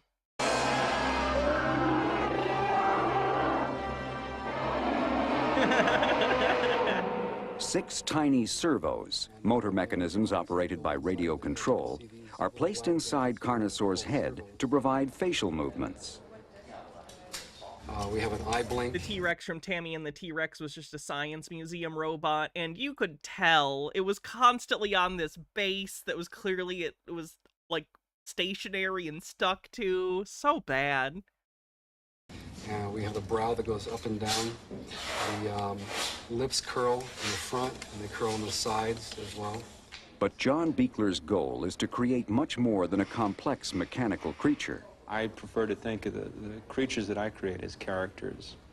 They're personalities, they have attitude, they have an agenda, and they don't just slobber and growl. As for Carnosaur, he definitely has an attitude and an appetite to match. Godzilla, thanks for following.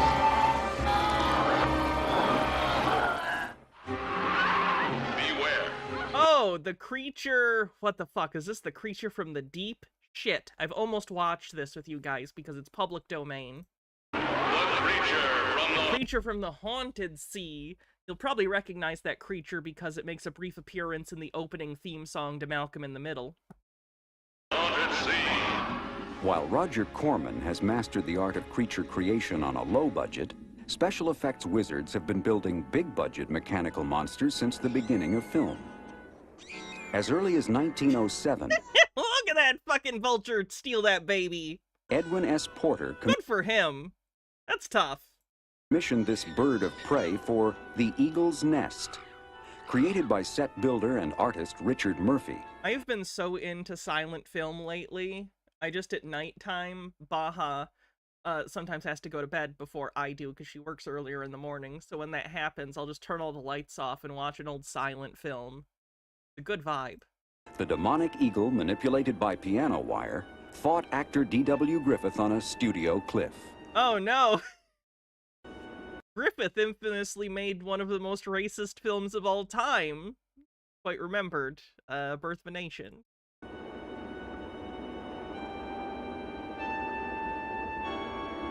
In 1925... Oh no, this is great! I watched this the other day! This is the story of Siegfried, by, fucking Monocle. Fritz Lang? I want to say this is Fritz Lang. So good. Unironically, I was so impressed by this fucking practical goddamn puppet thing. It's from, the movie's like called like Die Nebenlaum something. It's in German. Directors Otto Hunt and Karl Vollbrecht designed and built a 70-foot-long dragon for the Fritz Lang epic Siegfried. Operated by... Well, that's the English name, apparently.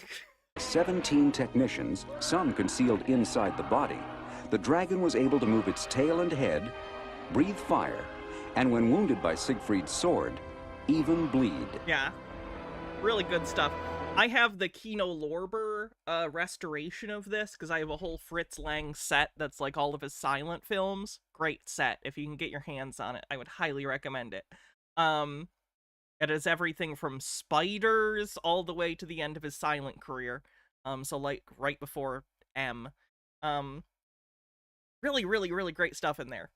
And it looks beautiful. This is like stepped on as shit. This looks bad. The version I have, because I paid for it, obviously it's a restoration, looks beautiful and clean. So cool. 1954. Gottendambrung, the story of Nibelungenlied. There you go. Was a big year for... Fritz Lang really liked pushing effects. Yeah, he did Metropolis, which I'm sure you're familiar with. Even if you think you're not familiar with Metropolis, you're familiar with Metropolis. Big creatures. Them were giant mechanical ants. Ooh, this is a good one too. This is like a seminal giant atomic monster movie. Good shit. That Ralph Ayers and his special effects team were nominated for an Academy Award. These creatures are extremely dangerous. They have already killed a number of persons. The sauce tossers, thanks for following. Stay in your home. Do I like Buster Keaton? Yeah, I like Buster Keaton. Ayers lost. Is that the... Hold on. Wilhelm! Hell yeah.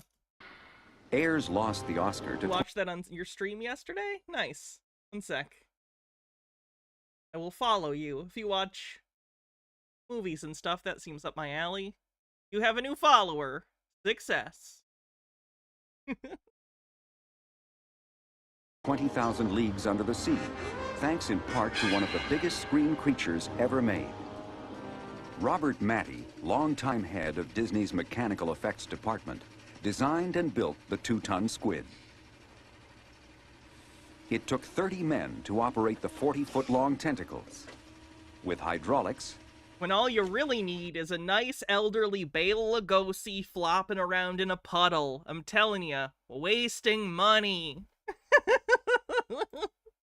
compressed air, and electronics. 20 years after 20,000 Leagues, Matty was called on to create one of the cinema's scariest sea creatures. The hydraulically controlled jaws confirmed the timeless popularity of mechanical movie monsters. This string! But no matter how well designed and built, a movie creature is finally brought to life by the skill of the puppeteer, or as is usually the case, a team of puppeteers. Get away from her, you bitch. I worked on Aliens. I worked for Stan Winston at the time, and we had 14 people operating the Queen Alien. And I said, there's got to be a better way to integrate all this stuff so that fewer people are doing it. Rather than just being the eyes or just being the mouth, just being the ears or something. It is a much more holistic feel for a performer to have as much control over the puppet as possible. Rick Lazzarini is a creature creator and puppeteer. The Alien Queen is owned by Disney now, so I do want to point out that that makes the aliens Disney princesses. You're welcome. He flew Tinkerbell in Hook, created detailed, articulated puppets of the three witches in Hocus Pocus, and a facially controlled spirit for Ghostbusters 2. Oh. His largest creature was an 8-foot-tall buffalo for Radio Flyer. This thing weighed a ton. That's scary! And so I've never seen Radio Flyer. Had to carry it around on a huge camera crane or be able to pick it up from there and put it onto another rolling base to move it around the stage and make it appear that it was walking. With that kind of mass, you have to look past electronics and servo systems and look to hydraulic systems to move the bulk of its neck and its head. At his company, the character... Oh, wow, did you see what that's made out of? Did you see what that motion glove is cut up and made out of? Motherfucker, is that a Nintendo Power Glove that you cut up? You forgot the Power Glove! I love the Power Glove. It's so bad. By the way, The Wizard does not hold up. Fun to watch still, though. The character shop, Rick has developed some of the most advanced puppeteering technology in the world. I've got a pretty flexible face and I can move my eyebrows independently. I've got my right brow operating the lower brows and the what is this creature from? I don't recognize it. Rick developed a type of telemetry I'm usually pretty good at pointing at creatures and going, I know what movie you're from. Suit he calls the Waldo. What I'm doing is sending electrical signals with potentiometers down the cable to a large box that is full of what we call Ziff cards. It was created by Stuart Ziff, who was a special effects designer. And this card is a little wonder card. It has controls here for gain, offset, and A and B limits. What that means is we can adjust the sensitivity of it. No, I don't think that's a Zoanoid. Movement of the sensor. This was also like 90... When did Guyver come out? I guess I don't know. If this was 94. On my face, produces a large output of movement in a servo. We can adjust the centering of that movement, and we can say, all right, well, it moves too much to the left and limit that, or it moves too much to the right and limit that. The control box contains a power supply and 30 ZIF cards, enabling the puppeteer to control up to 30 discrete movements. I'm imagining if you built this today, it would probably be about this big, or it would just be in a Raspberry Pi. So starting from the bottom up, I've got a lip in-out. I've got a jaw. We've got an upper lip movement. And in addition, my smile movements are actuating these little croissant things. Controllers like that are packages, they're not much smaller. Are they, is it not easier to emulate some of the mechanic, like, the stuff that you're doing with a lot of those chips and deciding what to control different circuits, can that not be emulated digitally? This is radio. That's probably a dumb question. I have no idea what I'm talking about, so I apologize for sounding like an idiot, probably, asking that question. Controlled. I don't really know computers or electric engineering. I don't know anything about that. PCM transmitters, which send out up to 9 digital signals. I've got blink movements. I've got left, right, up, down movements for the lower eyes. And then I've got I'm side really to side digging this movements for the creature, upper whatever eyes. it is. The multiple eyes reminds me a little bit of, what is that movie? Invaders from Mars, the Toby Hooper version, but it's not, because that's more like a brain creature that kind of looks like Krang from TMNT. It just gives me vibes. Or the philosophy behind all the Waldo mechanisms that I do, or anytime I do a control mechanism, is to try to make it very analogous to what the puppeteer is doing, so that way the puppeteer can perform.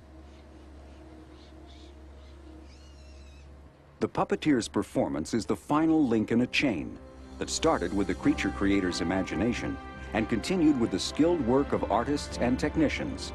The collaboration of the entire effects team brings the inanimate to life and movie magic to the screen. Thank you everyone for hanging out, by the way. We have over 100 viewers right now, and this is like a chill stream for me. I'm surprised. Thank you. I really like hanging out with you guys. There's like 90 episodes of this, by the way, so we could make this a regular chill stream maybe once a week or once every couple weeks if we wanted. Might be fun to just hang out and watch this stuff and talk.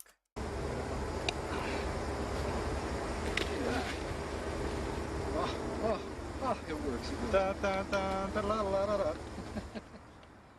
The Carnosaur effects team has been working for 7 weeks with one goal in mind: to create the most believable monster they can within the limitations of their small budget and time constraints. The miniature version of the T-Rex is almost complete. We opted to build the majority of our controls on a backpack. I like his, did you notice the Nightmare? Oh, it might be cut off for you guys. He's got a Nightmare on Elm Street 4 Freddy behind him when after he sees his reflection in the mirror and the souls are kind of like trying to break out. Good. Got a Jason behind him too. Basically, you strap on a backpack, and we have levers that strap onto your own arms. And when you move your arms, the creature moves its arms. The backpack is similar in concept to the Waldo system, only simplified. Like the Waldo, however, it results in fewer puppeteers needed to operate the creature and better control of the actual movements. In addition to the puppeteer who wears the backpack, 3 other puppeteers will be required to operate the cable systems for the neck and legs, and the radio transmitter for the facial servos. With the 3rd scale miniature Carnosaur completed only 3 weeks before the start of principal photography, it's time to build the full-scale T-Rex. This version will be necessary for scenes in which the monster interacts on set with the human actors. Give you an idea of the scale, the size of this foot compared to the leg over there. It's 5 times the size of the miniature puppet. These patterns were taken directly off the puppet.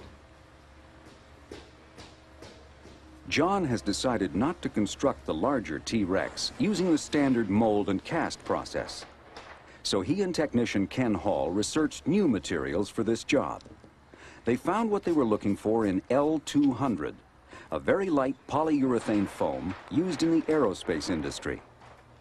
Sheets of L200, which I handle... wonder if there was a particular reason they didn't go the other way. Was it not flexible enough for as big and articulate as they wanted like it a to flexible be? foam core, are being glued together to form the entire T-Rex understructure. Might have been a weight issue, too. The skin is crafted from urethane foam sheets and seared with hot tools to create scale patterns.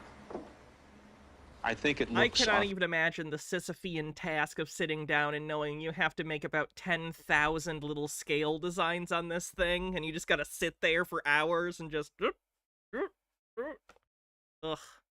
Authentic. It looks very similar to the miniature, and it does move, and it's lightweight enough to manage. The whole thing, don't just turn it. Under the light of an appropriately full moon, the full-scale Carnosaur arrives on location. When assembled, he stands 16 feet tall and measures cool. 25 feet from head to tail. Like, I think it's easy to make fun of Carnosaur because you're gonna directly compare it to Jurassic Park, and obviously the effects aren't as good as Jurassic Park, but like, for the budget they must have had and for the short time period, it's a pretty good animatronic dinosaur. It's pretty good. Better than I could do, that's for sure. The mechanics for the full-scale creature are very simple. They're pneumatically operated. Sort of like your screen door, how that opens and closes and pushes in and out. It's a very simple process, and all you really need is compressed air to make something move. Since we created a very lightweight dinosaur, we could manipulate it and give it, full articulation with a few lightweight instruments like the pneumatic systems. If we created it with Imagine these days, put a video essay on or something and kind of zone out. Probably. Podcast. Standard procedures, sculpted and molded and casted. Old episodes of Face Off. Weigh close to 2.5 tons. The final creature that I delivered weighed 450 pounds. Oh, that's really good. Wow. Shots of both the full-scale and miniature creatures will be used in the movie's finale, in which the hero, Doc, played by Raphael Subarge, fights the monster with a skip loader. In order to do that, I forgot it's not even a full bulldozer. Create a miniature version. Very much trying to do their own get away from her, you bitch moment.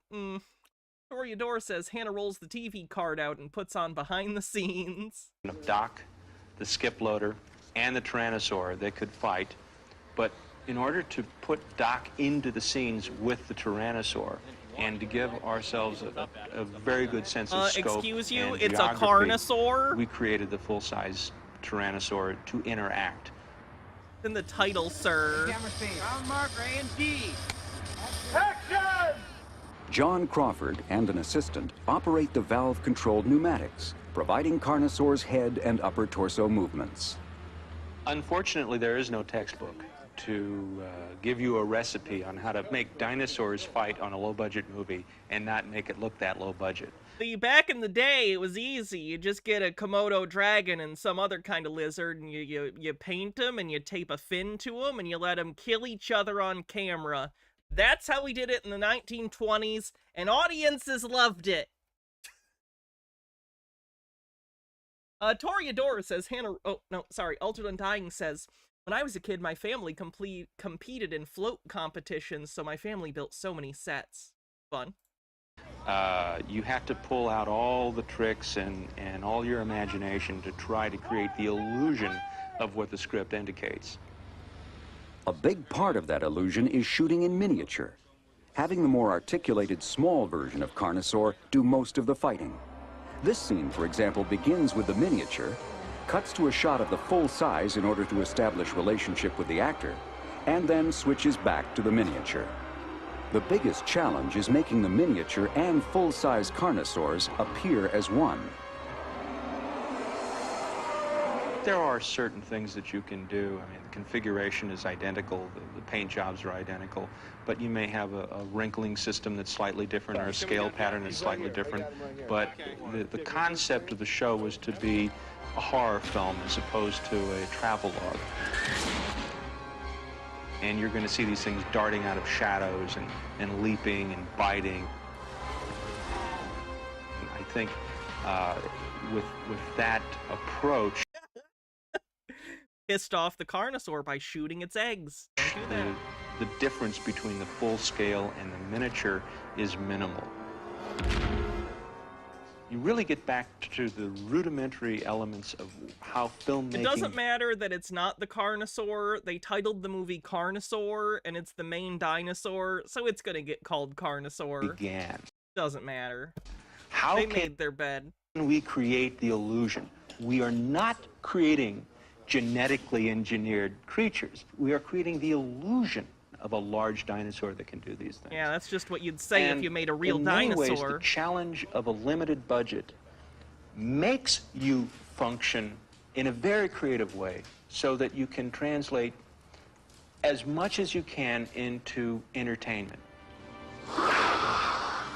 They are born of the imagination and ingenuity of Hollywood's creature creators. Terrifying aliens, fearsome sea monsters, and them.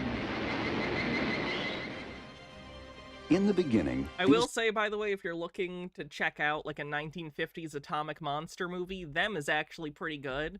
The pacing for a film of that type and era isn't too bad for a modern audience, or at least a millennial and older audience. I guess I don't know about Zoomers. But yeah, Them isn't bad. Check out Them. These incredibly lifelike monsters were merely raw materials, but in the hands of skilled effects artists, technicians, and puppeteers, the inanimate is brought to life. I hate wildlife. At least until the end of the movie. Spoilers!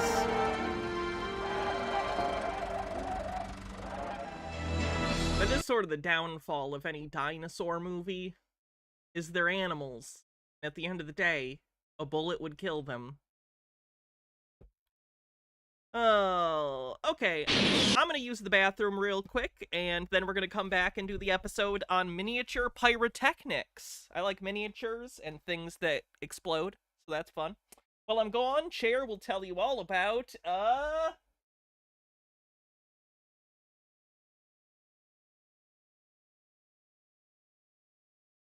Ultraman 80.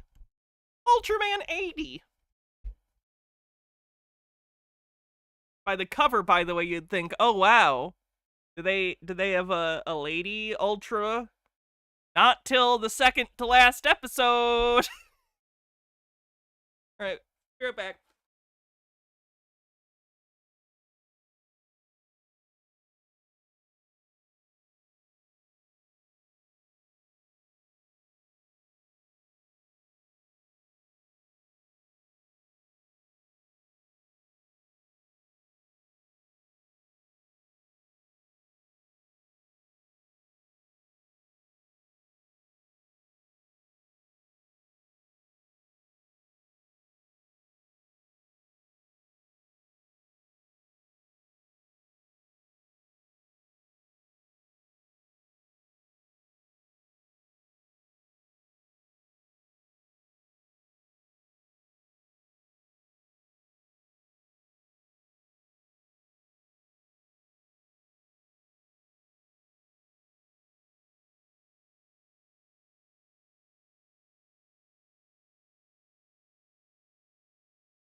Can we do the pyrotech? Oh yeah, okay, yep. Cool beans. Get into it. The destruction of the Death Star pinned us to our theater seats and gave Star Wars a battle of galactic proportions. The explosive incineration of this gas tanker thrilled us with its magnitude, so devastating that only a Terminator could survive. these giant explosions remain forever vivid in our minds. But in the world of movie magic, they are actually baby blasts, created by the masters of miniature pyrotechnics. Today, we'll meet two of the best and learn the secrets of their intricate and dangerous craft. And we'll witness the creation of a spectacular helicopter crash for Cliffhanger that I was has literally about to call it Cliffhanger. Fuck. Sylvester Stallone hanging on for dear life. So take a journey It's to... insufferable that my personality demands that I guess what a movie is before we know what the movie is. I apologize for that. It's just a thing. I'm sorry. The edge of creative... I know it impresses no one. I just have to do it. Ashley1up says, I found the four-eyed monster we saw in the last episode. Control F for Academy Awards. Take a look. Control F, There we go. For Special Effects Academy Award, director Richard Donner hired Rick and TCS to dream up this wicked-looking alien featuring Waldo-controlled expressions. But it doesn't say, wait, what? Well, what is it for? Richard Donner. It's a Richard Donner film. That doesn't help. Anyway.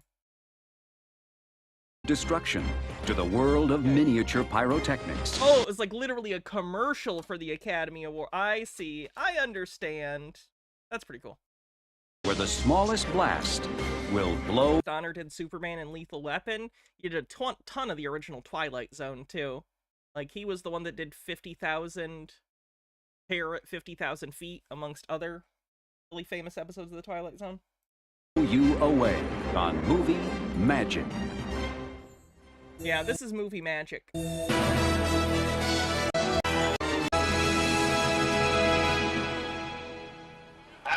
action! In Cliffhanger, Sylvester Stallone stars as a mountain rescuer battling ruthless criminals and unforgiving elements.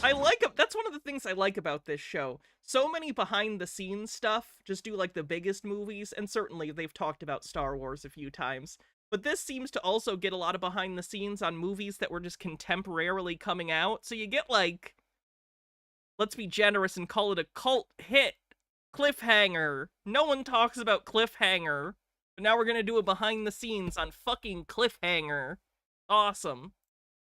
Live-action photography began at an elevation of 13,000 feet in the Italian Alps and continues here at Cinecittà Studios in Rome. 1, 2, 3, 4, 5, go!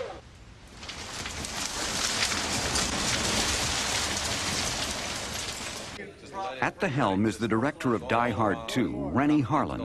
I'm gonna say 1, 2, 3, now. Or now we start rappelling. I probably wouldn't open with I directed Die Hard 2, the most forgettable of the Die Hard sequels, but whatever. Then we hit the end of the rope, and that's where the line plays. Before you jump! Before you jump! The way I work is when I have a screenplay, I draw storyboards, usually thousands of illustrations of different shots and different scenes. I illustrate every shot that I'm going to put in the movie. When the shot calls for a climactic helicopter crash, the storyboards go to Boss Film Studios in Los Angeles, which is producing the movie's visual effects. And what Rennie wants in this scene is not just a simple crash of a storyboards. Yeah, they don't even necessarily do pre-visualization on storyboards anymore. A lot of the time they do digital storyboards. So even storyboarding isn't safe from digital taking over, unfortunately. aircraft hitting the side of a mountain. What he wants is the helicopter to be actually snagged or directed Elm Street 4. Okay, that's fine. caught with this cable. 4 is okay. 3 is the best one. 4 is solidly in the watchable category for the Elm Street series. 5? I like 5 for its, like, weird gothic visuals. But the story falls a bit flat. Ugh. 4's okay. Got the best Freddy Krueger death. Cable and ladder on the side of the cliff. During this action, Stallone falls to the helicopter and he proceeds having a very big fight with John Lithgow. During the fight, the whole ladder starts breaking loose, so the whole fight takes place on a 3,000-foot cliff on the belly of a helicopter that's slowly jerking down the side of the cliff. And eventually, it does finish its fall. With credits that include Batman Returns, Alien 3, Ghostbusters, and 2010, Boss Film Studios has created hundreds of innovative visual effects since it was founded in 1983 by Richard Edlund. For Cliffhanger, a 60-foot miniature cliff face is built in sections in the Boss shop and then assembled outdoors for filming. This construction of wood, chicken wire, and urethane foam duplicates the actual mountain in the Alps where the live-action filming took place. The reason we have to use miniatures at all is because it's a very, very dangerous stunt. The helicopter has to slam into the side of the cliff face. Most cliff faces are in national parks, even in the United States. Italy is the same thing, so they won't permit that type of activity. I like that the answer is we got to do it in miniature because no one will let us smash a helicopter into their cliff face. Yeah, okay. That's fair. I think that's fair. No one wants you to smash a helicopter into a cliff for a movie. Even if it was safe enough to do. His position and size will be lined up. With any miniature shot, the challenge is to match the live action so the two intercut seamlessly. Another large part of the whole shoot is the pyrotechnics that are going to be involved with this miniature. Not just for the sake of an explosion, but to cause destruction within the model to replicate impact. For this, Boss calls on the specialized expertise of Thane Morris, a 30-year Hollywood veteran and master of miniature pyro. 1, 2, 3. At this pyrotechnics seminar for fire safety officers at George Lucas's Skywalker Ranch, Thane demonstrates the dangers of his craft. With special effects pyrotechnics, you're allowed one mistake. That's the one you made when you got into the business. After that, all bets are off. One of the most widely used pyro materials. That's such a cynical way to look at your own business. I love it. Is the only mistake you're allowed to make is getting into this business, kid.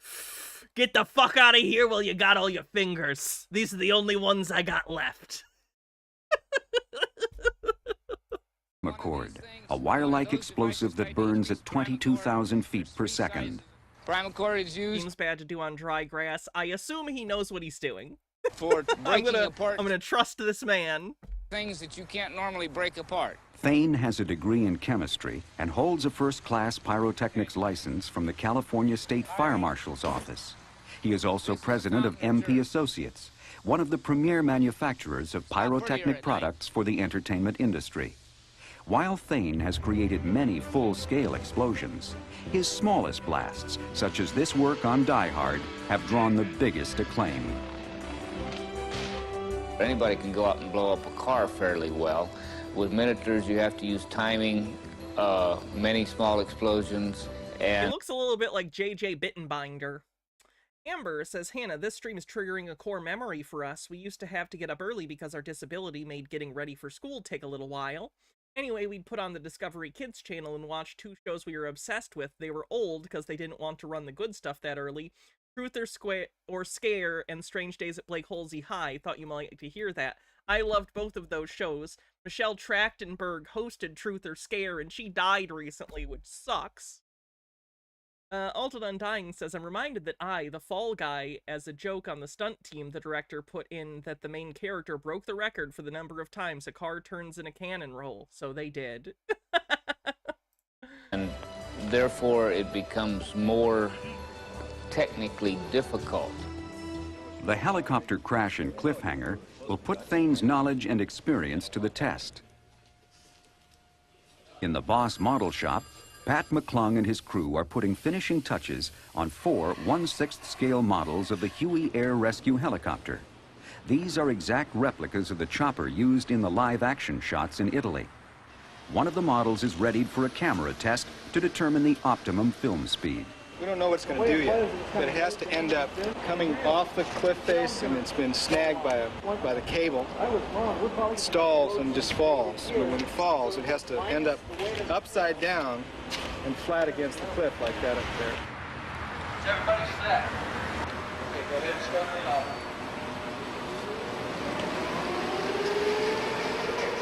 Roll camera.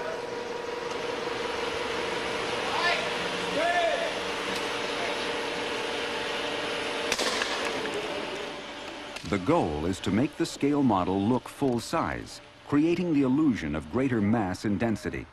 This is accomplished by over-cranking, running the camera faster than the normal film speed of 24 frames per second. Compare the look of the model's fall at normal speed with these shots filmed at between 140 and 160 frames per second. Usually there's a formula to determine it, and it's roughly whatever scale the model is. If it's 1/10 scale, you roughly want to be 10 times camera speed. But that doesn't really get you to where you want to be. And what really nails the camera speed is testing. This camera test will be sent to Rennie Harlan for approval as Thane and crew prepare for the shooting days ahead. It was in the serials of the 30s and 40s that miniature pyro took center stage. Howard and Theodore Lydecker headed the special effects department at Republic Pictures and set a new standard. Republic did really good serials. They did some... The first Republic serial I saw was King of the Rocket Men, which introduced a suit that they used so many times, and it became the Commander Cody, Sky Marshal of the Universe. His spacesuit that got used many times by Republic Pictures in various serials.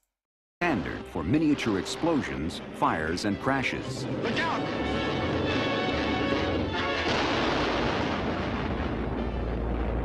Looks like the supply trains are moving. The Lydeckers submitted their 1942 picture Flying Tigers to the Academy of Motion Picture Arts and Sciences for Oscar consideration. But the awards committee couldn't believe that most of the shots were filmed in miniature. The 1953 oh fuck. Day the Earth Stood Still. No, not Day the Earth Stood Still. Fuck. At the end, the aliens die of infectious diseases we take for granted. Fuck. War of the Worlds. The War of the Worlds furthered the art of mini pyro. The Martian attack on Los Angeles provided... They ended up making, I believe, in this film, normally the War of the Worlds, the aliens are on tripods. I think they ended up for this one not doing the tripods because they decided the effects would be too cumbersome. That's why they made ships for this version. Still a pretty striking version. Provided inspiration to a new Gives generation it a unique look compared to a lot of the other War of the Worlds adaptations. of effects wizards. Back at those Saturday afternoon matinees, one of the films that I did see was War of the Worlds. There were certain scenes like City Hall that blew up. I liked Tuttenstein too. I liked the Discovery Kids channel. They also had Popular Mechanics for Kids. Loved that show. Thought for sure they actually went down there and blew it up, and then they rebuilt They couldn't get Harryhausen to do the shots, so they had the Martians hover. That would have been interesting. I really like Harryhausen stuff.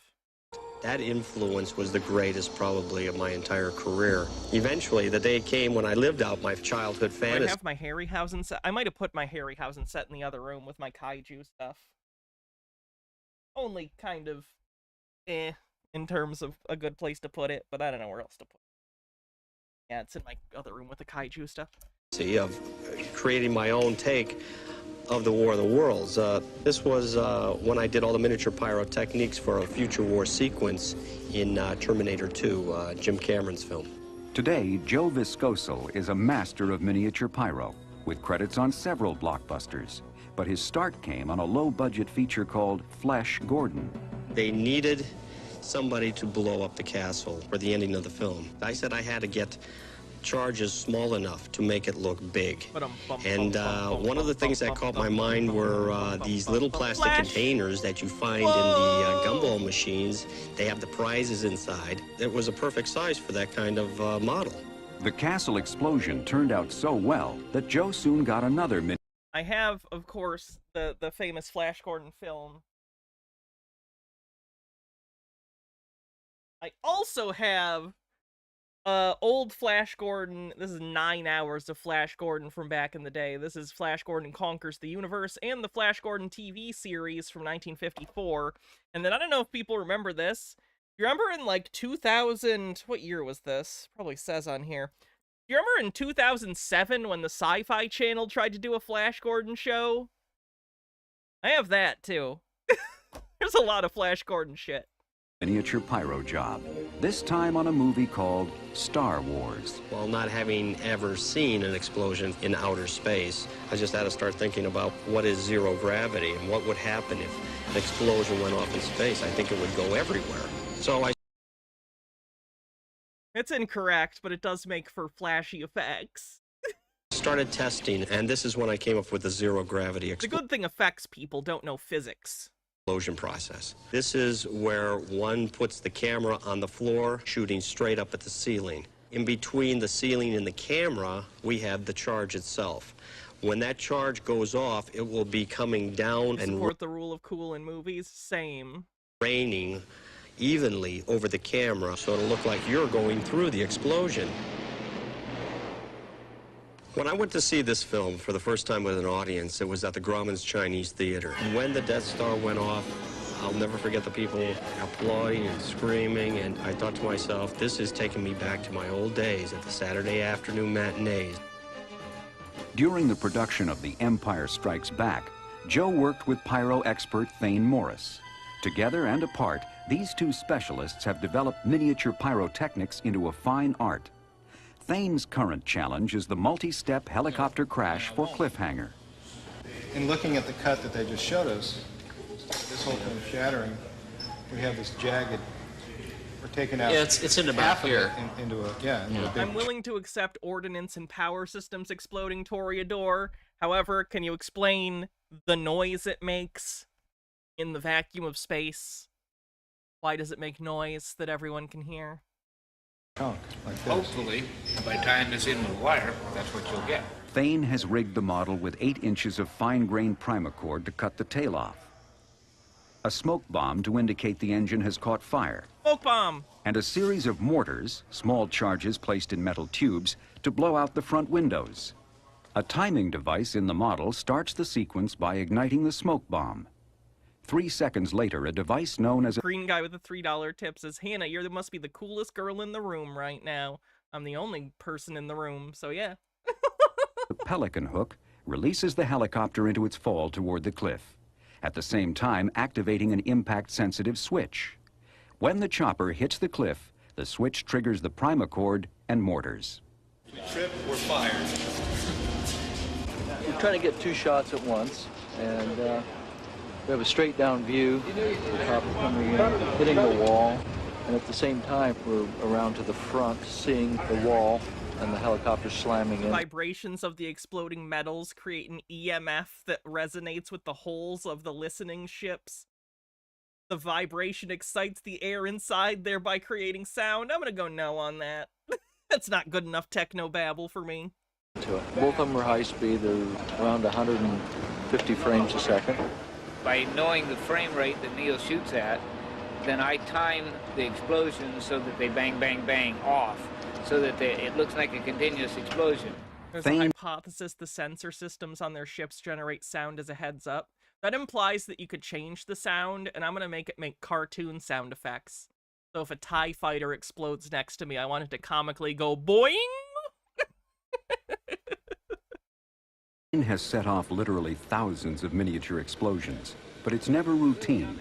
Each shot offers a unique challenge. This one is getting the impact switch sensitive enough that it'll go off when it hits the wall, and not If you're sensitive wondering enough. how he eats and breathes and other science facts, la la la, just repeat to yourself, it's just a show and you should probably just relax. But it goes off before it hits. Neil is anxious to get started. He is working within a 2-hour window when the sun's position matches the live action shots from the Italian Alps. Finally, everything's ready for an actual take.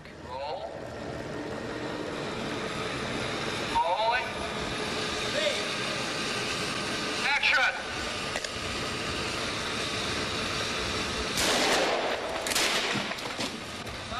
We The did model it! exploded before hitting the cliff. so this take is no good.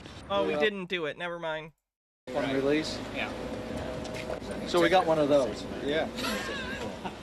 Do we want to do one thing on this time is have you go over Make it a little less sensitive. We got to get it up right away. With less than an hour before the sunlight is gone, Thane must quickly rig another model for a second take.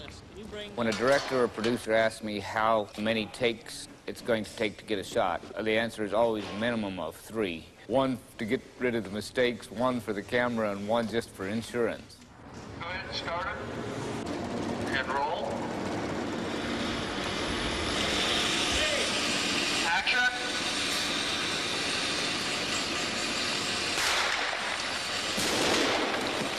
Green Guy with another tip says, an explosive pumped flux compression generator, EPFCG, is a device used to generate high-power electromagnetic pulse by compressing magnetic flux using high explosives. I'm glad my job doesn't include technical things. It's easier just talking. Just talk for a living. So easy. Streamer version of Let Them Eat Cake.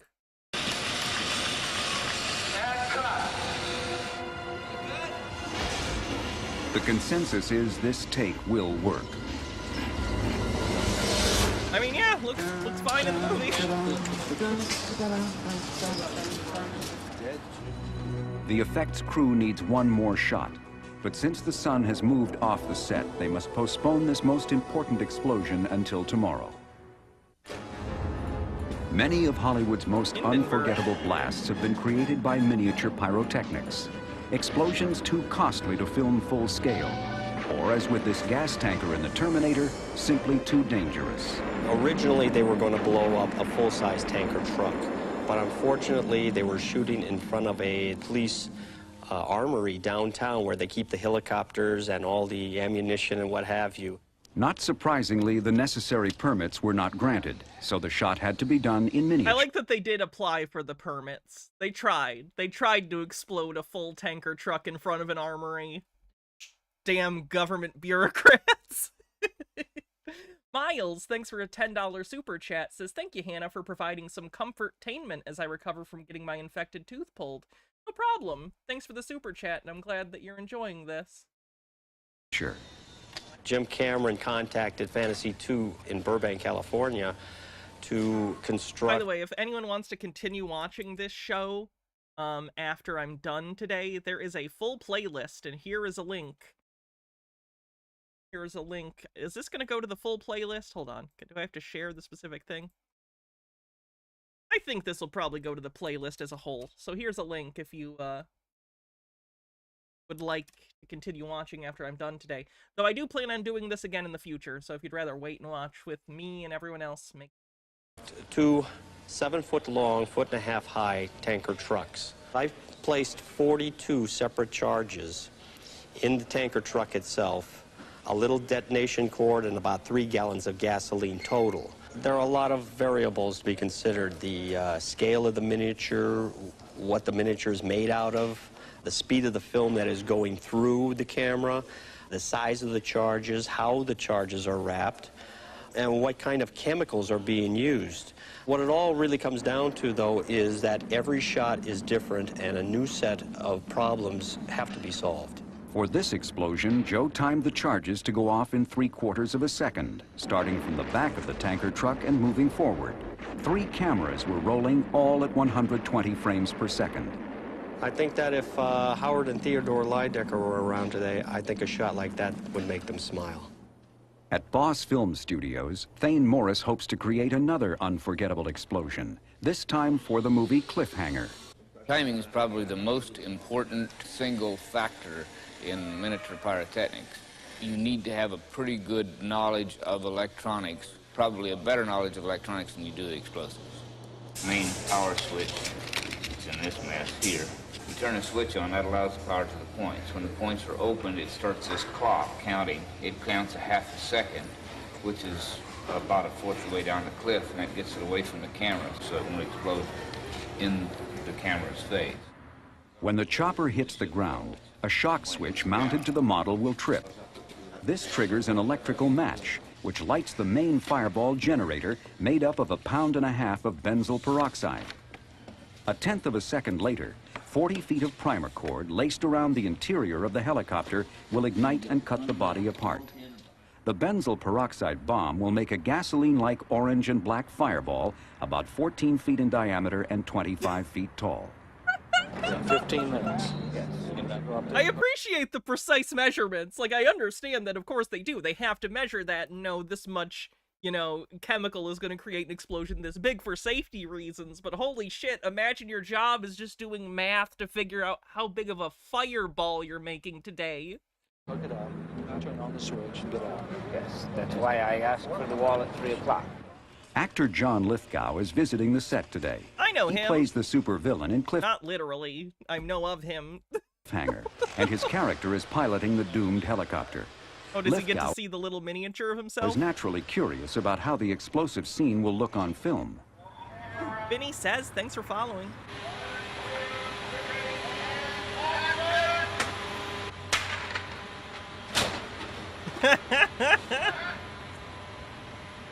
Comical in normal speed. The bomb did not detonate. Thane must carefully remove it and prepare for another take. Oh, that's gotta be, and he just walks up to it with no protective gear. What if it just is what if it is just, like, gonna go off anyway and it explodes in your face? The reason miniature pyrotechnics is more Rips difficult it out. than live action is you have so many small variables.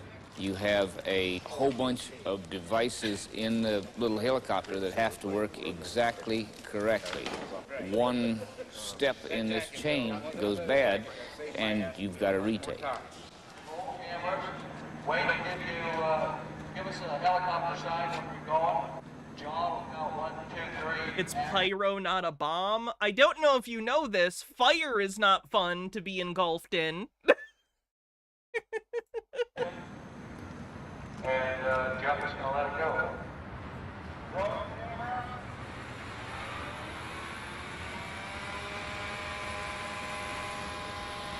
Don't forget the undead behind the scenes. I want you to see the aliens. I almost said, we might have enough time. Okay. This is almost done. Hey, it did it that time. Oh, they set off someone's car alarm.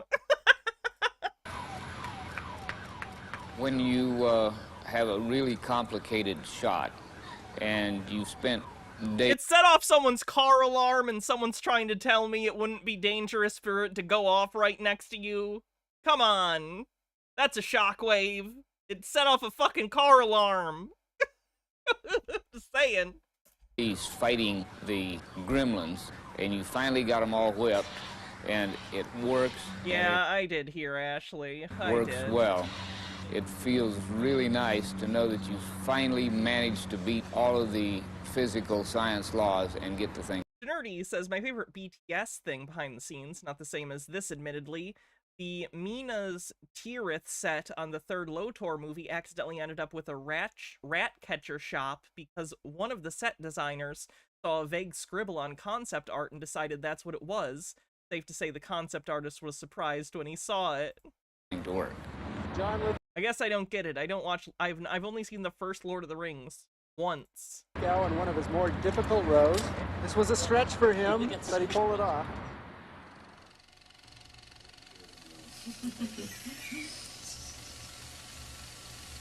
Why are you around so many explosives, Trey? Nice. After Boss Film finishes the effects photography, director Rennie Harlan We're gonna screens find out one day that Trey's real job is some kind of like CIA wet work. We're just gonna find out. It'll shock us all. footage for final approval. What did you have there to do the fireball? Was that gasoline or? Benzyl peroxide. That's what I used to do my hair. I'd like it to smash into the ground and then immediately just ignite. You're thinking that there's too much smoke? Yeah, it's instead of being a crisp, you know, it hits, there's a moment and then it goes.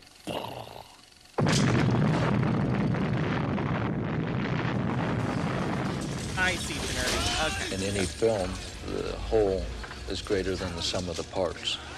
And what has to be accomplished is the whole climactic ending to the film.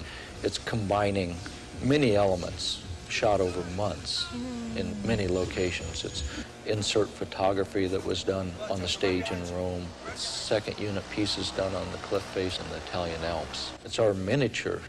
It's a multitude of pieces that are stitched together into this mosaic, and it's going to be pretty incredible.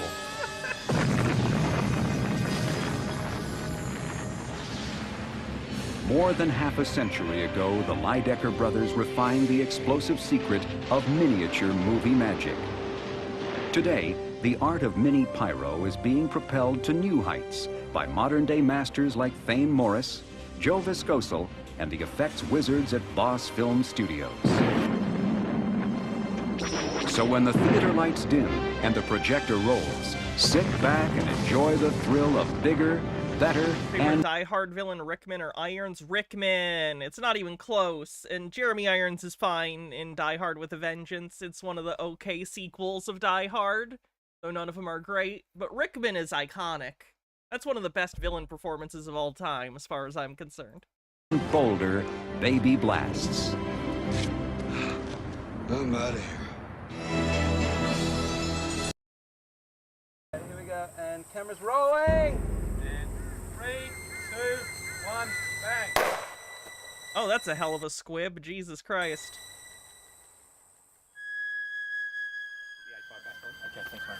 3. Hey, Proxy. Thanks for 165 streams. 2, 1.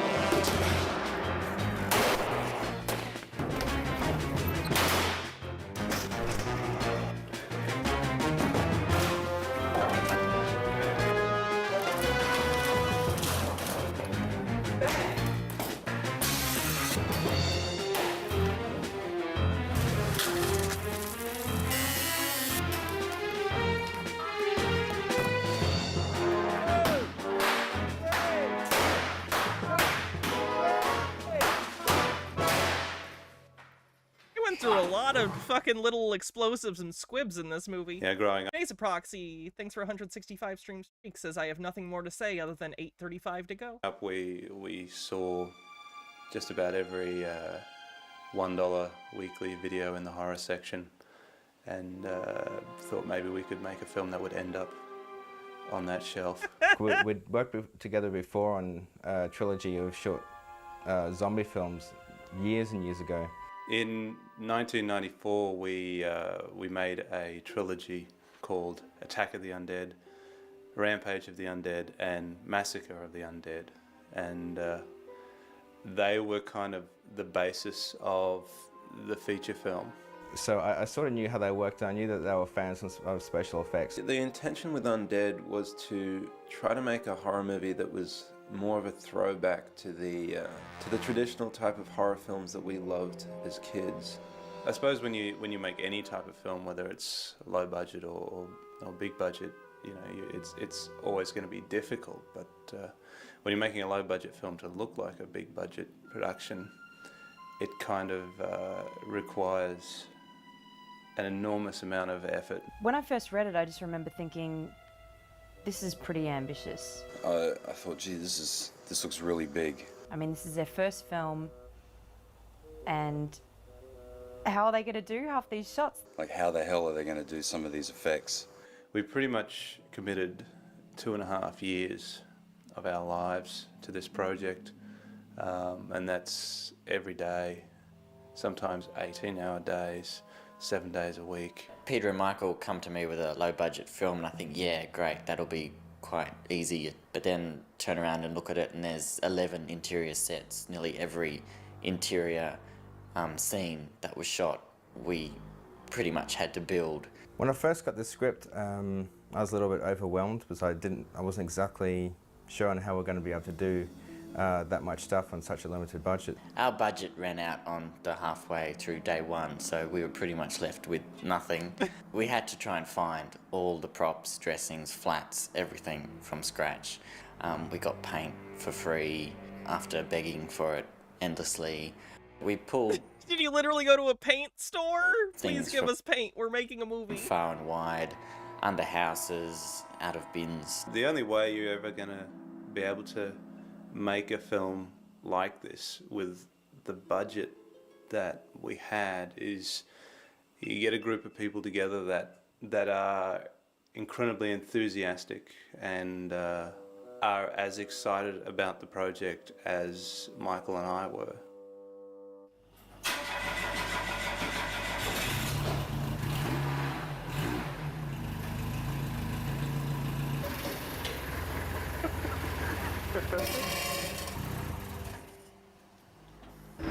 Okay, today is day one of 41 days of shooting. We're driving the Marion's World of Weapons vans, which is doubling as a production vehicle.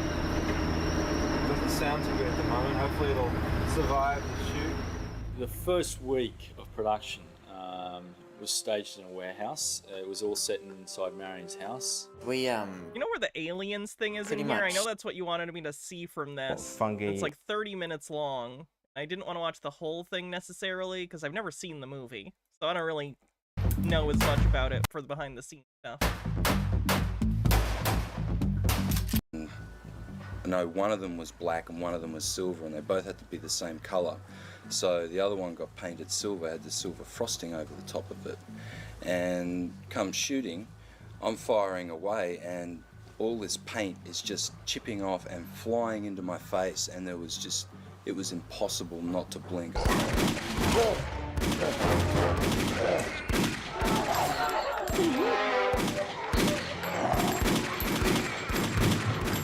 The genre was not necessarily my cup of tea, but in all honesty, when I saw what we were doing, and I knew after the first day's rushes we were doing something pretty unique. I've already watched the movie, it's great. Okay, I'll watch the movie and then maybe we can watch that another time after I've seen it. Let's see what else we have.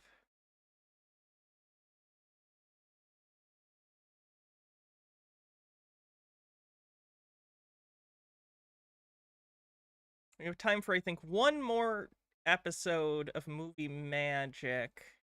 When do we want? Stop motion would be fun. Do the stop motion. A mystical wizard battling an evil dragon. A young hero riding atop a snow beast. This is the stuff of which fantasy films are made. But the magic used to create many of Hollywood's fantastic creatures is a painstaking, labor-intensive technique called stop-motion animation. The first great master of the craft was Willis O'Brien, whose genius gave birth to a superstar named King Kong. He trained Ray Harryhausen. O'Brien's protege, Ray Harryhausen, thrilled audiences with his mythological creatures, taking stop-motion animation to new heights. Inspired by the work of O'Brien and Harryhausen, a young animator named Phil Tippett has carried on the tradition, helping pioneer such technological advances as go motion. Today, we'll meet the masters of stop-motion animation and visit a world where movie magic is created one step at a time.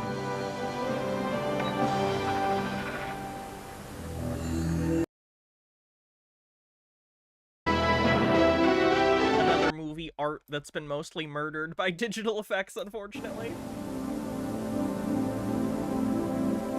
You can't have any distractions, any noise. You can't be talking to anybody. You have to really concentrate on all of the various joints. And if you were shooting a 150 frame shot, which is about 6 seconds long, that could take sometimes 6, 7, 8, 10, 12 hours, depending upon how complicated the scene was. Stop-motion animator Phil Tippett has brought some of Hollywood's most unusual characters to life for movies like Coneheads, the RoboCop films, and Return of the Jedi, for which he received that was Nuke. That was Nuke from RoboCop 2. Received an Academy Award. Stop-motion animation is the technique of photographing miniature puppets in a series of still frames.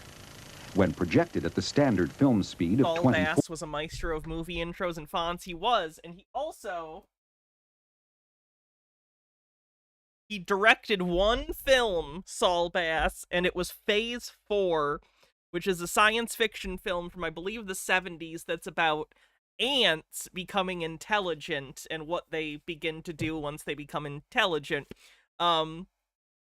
Notable because there's some really, really great photography of the ants. Like, I don't know if you know, it's known in Hollywood, you don't work with kids or animals because they're hard to deal with.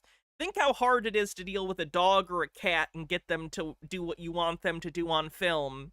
And then imagine it's ants. You know how much they had to fucking film these ants to make the ants look like they were doing what they were supposed to?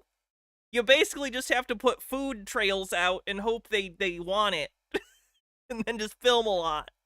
Really interesting movie. I'd recommend it. Like, if for nothing else, the incredible shots of the ants at scale. It is so cool. 4 frames per second, persistence of vision takes over, and the puppet appears to take on a life of its own. For the animator, it is an intensive process. The puppet's body and limbs are moved in very small increments, and then a single frame of film is exposed to record the image. With absolute concentration, to ensure that all the joints are moving in the desired direction with the desired momentum, the animator repeats the process for each frame. I found that, after finishing a shot, you're so focused on this particular thing, you step out, you finish your shot, and download the camera, and come on, you got to drive home. You got to wake up now. Stop-motion animation actually dates back to the earliest days of film. In 1909, director J. Stuart Blackton animated matches, cigarettes, and other smoking paraphernalia in the short comedy Princess Nicotine. But a young man from Oakland, California, named Willis O'Brien, would soon elevate stop-motion animation from a film gimmick to a mainstay of American cinema. O'Brien made his first film in 1915.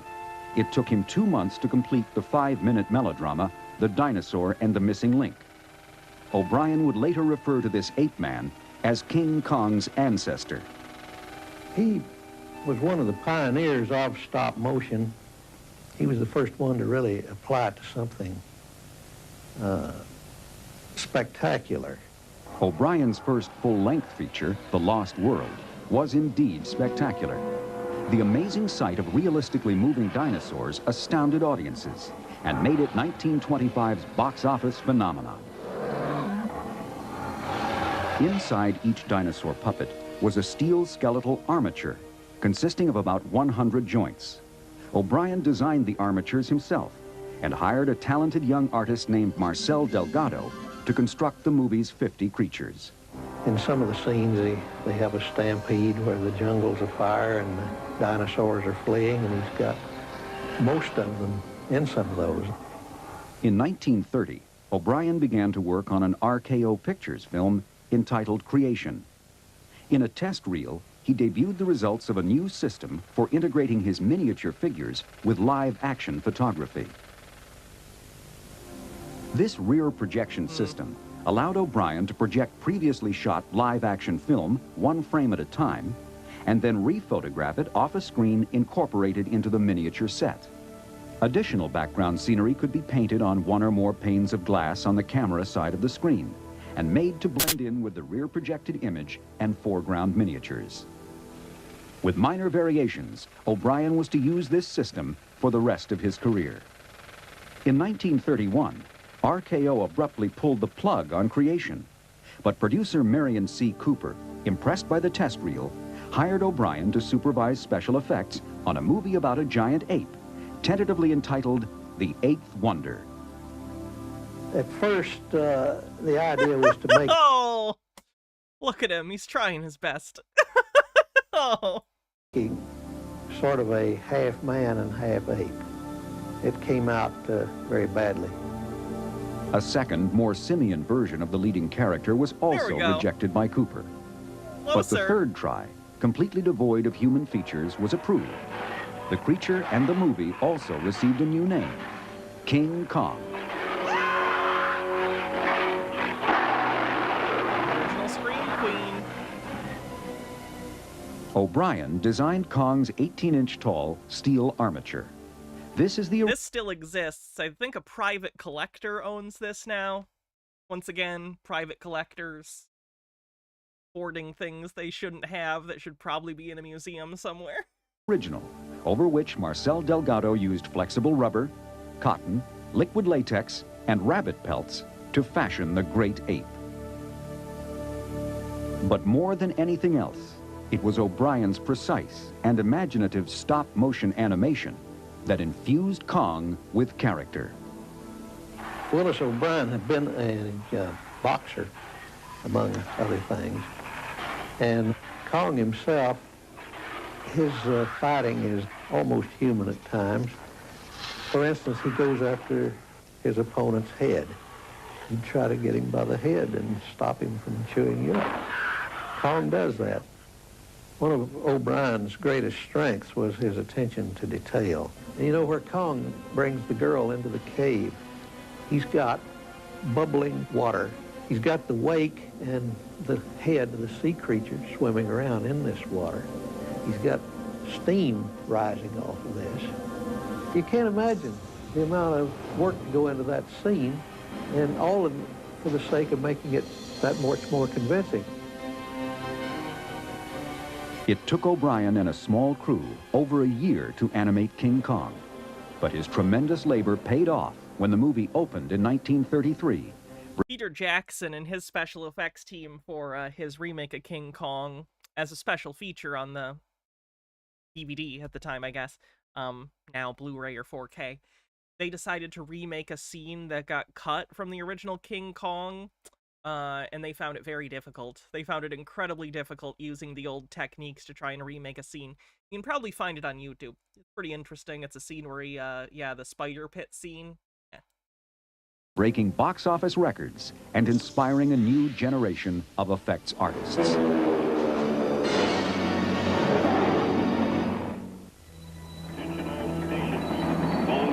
A year seems like a short amount of time, and then the funny thing about that is, after King Kong came out and was a huge hit, the studio ordered a sequel to come out the following year. So basically, as soon as King Kong came out, they greenlit Son of Kong, and they had to get that out even quicker, and I do think the effects suffer for it to some extent. It's also just a less interesting movie, but it's a sequel. What do you expect? It's a rushed out sequel. While Mighty Joe Young is okay. That's unrelated, more of a spiritual follow-up. And he's less of a beast and more just like a actual big monkey, I guess. King Kong He's got personality. Inspired many future filmmakers. Perhaps no one was more affected than 13-year-old Ray Harryhausen. The film struck a note in me that I just couldn't get it out of my mind. I didn't know how it was done at the time. There's some pretty good stuff in Mighty Joe Young as well that includes interactions between live-action characters and the stop-motion where, like, Joe will have, like, a rope or something and pull on it, and the rope will connect to a person or an animal that's pulling on it. And I felt I must discover this because I knew it wasn't a man in a suit. So I found out about the glories of stop-motion animation, which was kept very secret at that time. With a 16mm camera. That's actually a funny story. Ray Harryhausen, I assume the full interview told this whole story, but they seem to have cut it out for this. He read in a magazine at the time, like, oh, how did they do the effects in King Kong? And the magazine lied. I don't know if you know this. Magazines and newspapers would just make shit up back then, because who's going to check them? The internet doesn't exist. So they literally wrote an article that's like, how did they do the King Kong in King Kong? And they wrote a thing about how it's a guy in a suit. And it's not. That's how, like, you know, stuff in Japan is often done with the suitmation stuff, though not quite yet at the time, because this was still the 30s. That was just starting to become more of a thing. Godzilla wouldn't come out until the late 40s, early 50s. Anyway, so he ended up going and talking to Willis O'Brien and went to his studio so he could find out how the fuck did they actually do it, because he knew it wasn't a suit. Kind of interesting. Camera and a puppet fashioned from his mother's fur coat. Young Harryhausen set to work on his first amateur film, which he entitled The Cave Bear.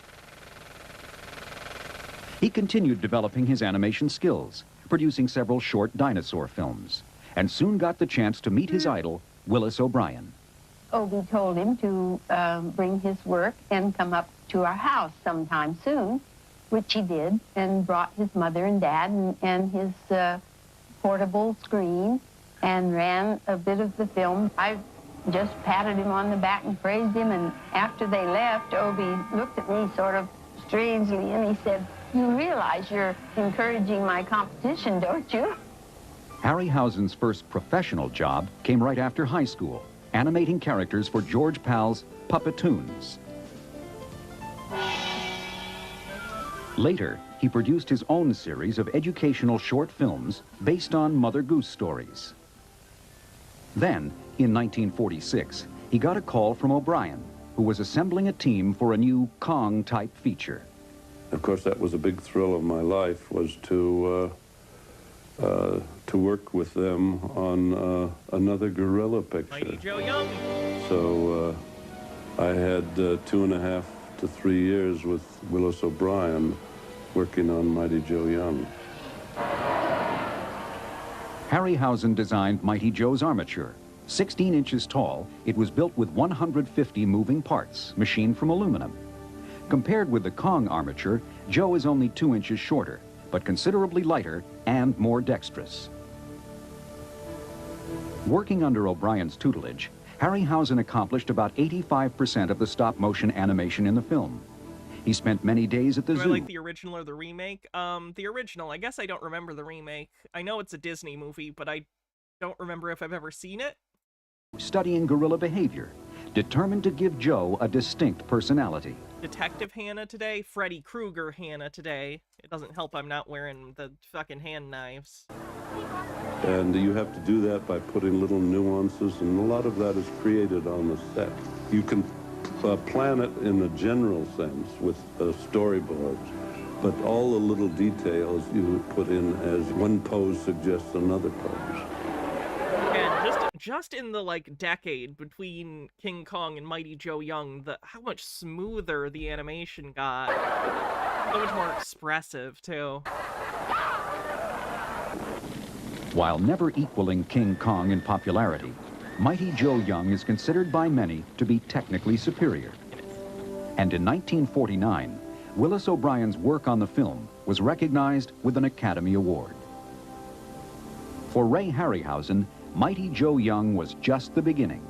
In a collaboration that spanned 4 decades, he and producer Charles Schneer brought ancient mythology to life. Jason and his band of Argonauts, the mightiest... These are pretty good. He also did a Gulliver's Travels movie, which I really wouldn't recommend. I love Gulliver's Travels. Like, I really love that story. And I was excited to see what Harryhausen would do with some of the creatures in it, you know, and how he would portray some of the stuff. It really only gets into, like, 2 of the places. He goes to the Lilliputian with the Lilliputians, and, you know, he's all big. And then at the end, he goes to Brobdingnag for, like, 30 minutes, and then the movie's over. He didn't even go to any of the other fucking places, like, what is the sky island called? Laputa? Something like that? Bullshit. Warriors the world of adventure has ever known, in search of the fabulous magic golden fleece. Harryhausen gave stop-motion animation a popular mystique when he coined the term dynamation. Anyway, if you're going to watch Harryhausen, I'd recommend some of his mythical stuff, like Jason and not Gulliver. Audiences were enthralled with his incredible...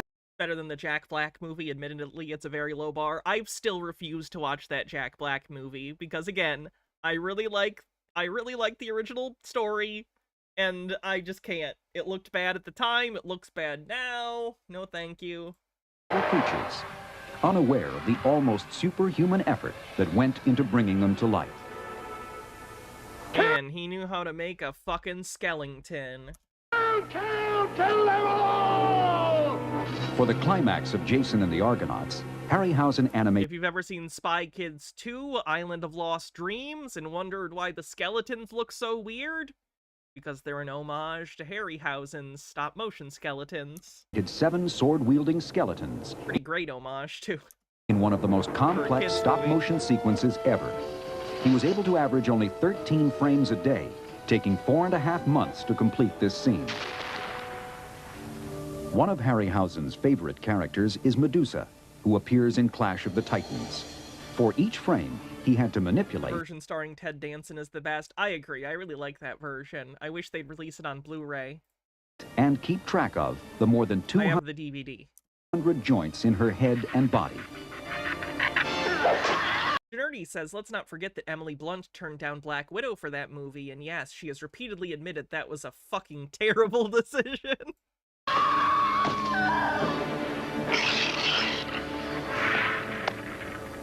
Today, Ray Harryhausen is recognized as a grand master of stop-motion animation. Since the 1940s, his artistry has packed theaters with audiences who came for one reason: to marvel at his mythological movie magic. I'm particularly pleased when some people who are not in the business come up and say that you made my childhood. One man even said, my grandfather took me to see your picture. So it made me feel like 102, but it's a thrill to think we made more than just an entertaining film. It affected people's lives, and I think that's what films do.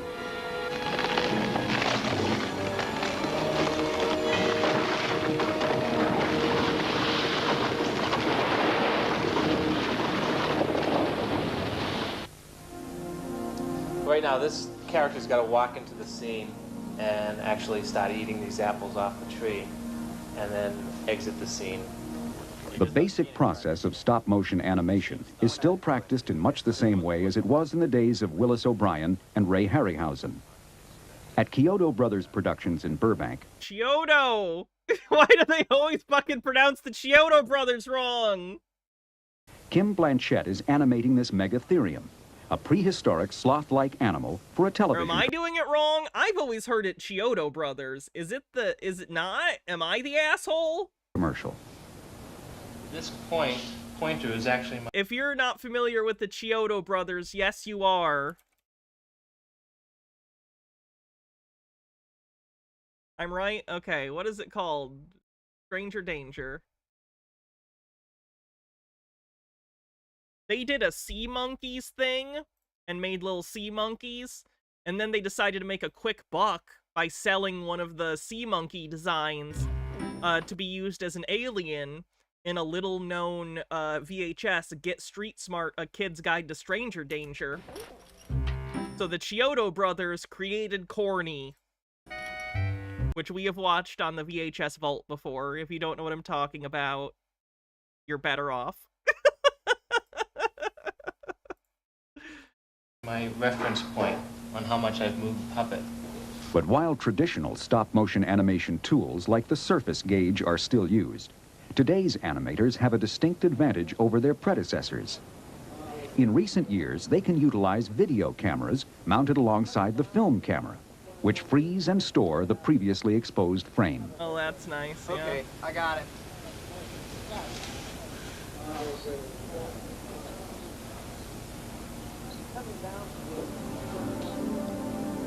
After 410 exposed frames, the animation sequence is ready for review. While taking Kim several days to complete, this 16-second film clip is considered a first attempt. Kim and animation director Steve Chiodo will now begin to fine-tune the creature's movements. So what the director wants to do, the eating is fine, the walking out is fine, everything's fine. They just want to work on the entrance, the style of the walking. They think he walks a little too light-footed. His claws are so big that they want the feet to bend a little bit inward, so he's walking on the inside, the outside of his feet, and then drag the feet as much as you can to make them look heavy. After making sure he has the right moves with his own body, Blanchett is ready to animate the entire sequence again. Frame by frame, he infuses the Megatherium with the desired gait and personality. Those look heavier than the first try. I can't picture things in my head, so it's incredible to me that people can be like, ah, yes, make it heavier, and they know what that means in their head, and then they can do it.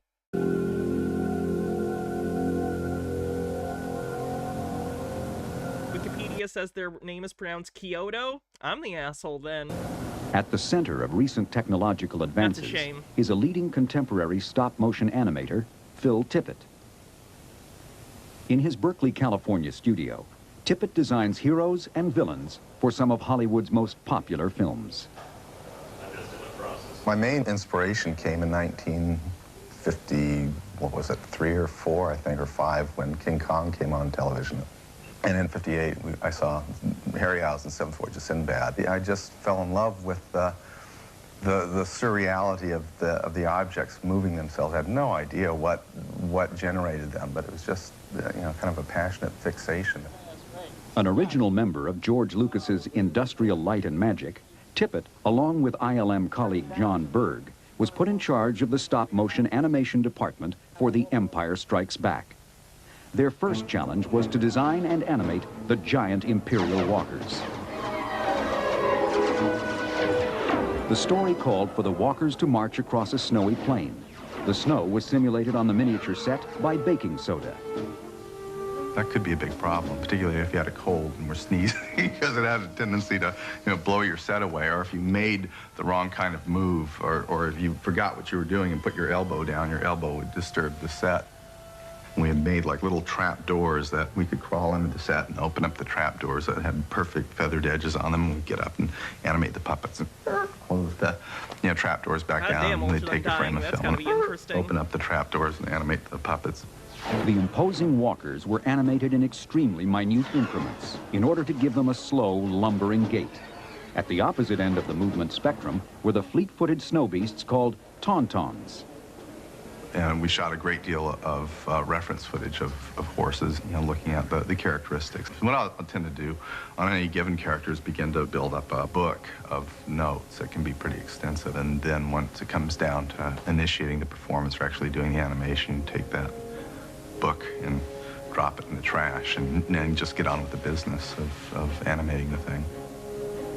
Because the tauntauns had to move quickly, the effects team wanted to replicate the motion blur seen in live-action photography of fast-moving objects. For example, in looking at footage of a dog running, the dog will appear blurred in each individual frame. With traditional stop-motion animation, the moving object maintains clearly defined edges in each frame of film. The absence of motion blur results in the slight strobing effect characteristic of stop motion. For the tauntaun shots, the puppet was moved slightly along a motion control track with each opening of the camera shutter. Oh. This first use of motion blur involved only I'd not heard this one before. Forward momentum. That's really but interesting. Tippett's next project, Dragon Slayer, brought motion blur to all the creatures' I have this on Blu-ray, I think. movements. Not actually watched it yet. If I knew it had a stop-motion dragon, I would have watched it sooner. While Tippett designed the dragon itself, engineer Stuart Ziff built a complex motion control system he called the Dragon Mover. Ziff's invention consisted of 6 motor-driven rods, 1 for each leg, 1 to move the body, and 1 to control the head and neck. Tippett's animation of the dragon was programmed into a computer, which controlled the system. The process successfully added motion blur to all the creature's movements and gave rise to a new term, go motion. There was an additional benefit to having all the complex moves of an animation sequence stored in the computer.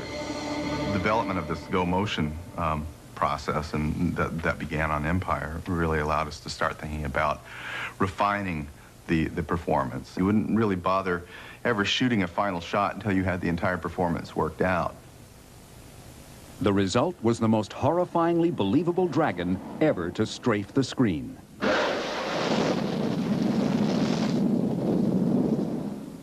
In the midst of fast-moving technological advances, Tippett continues to work with the eyes and hands of a stop-motion animator.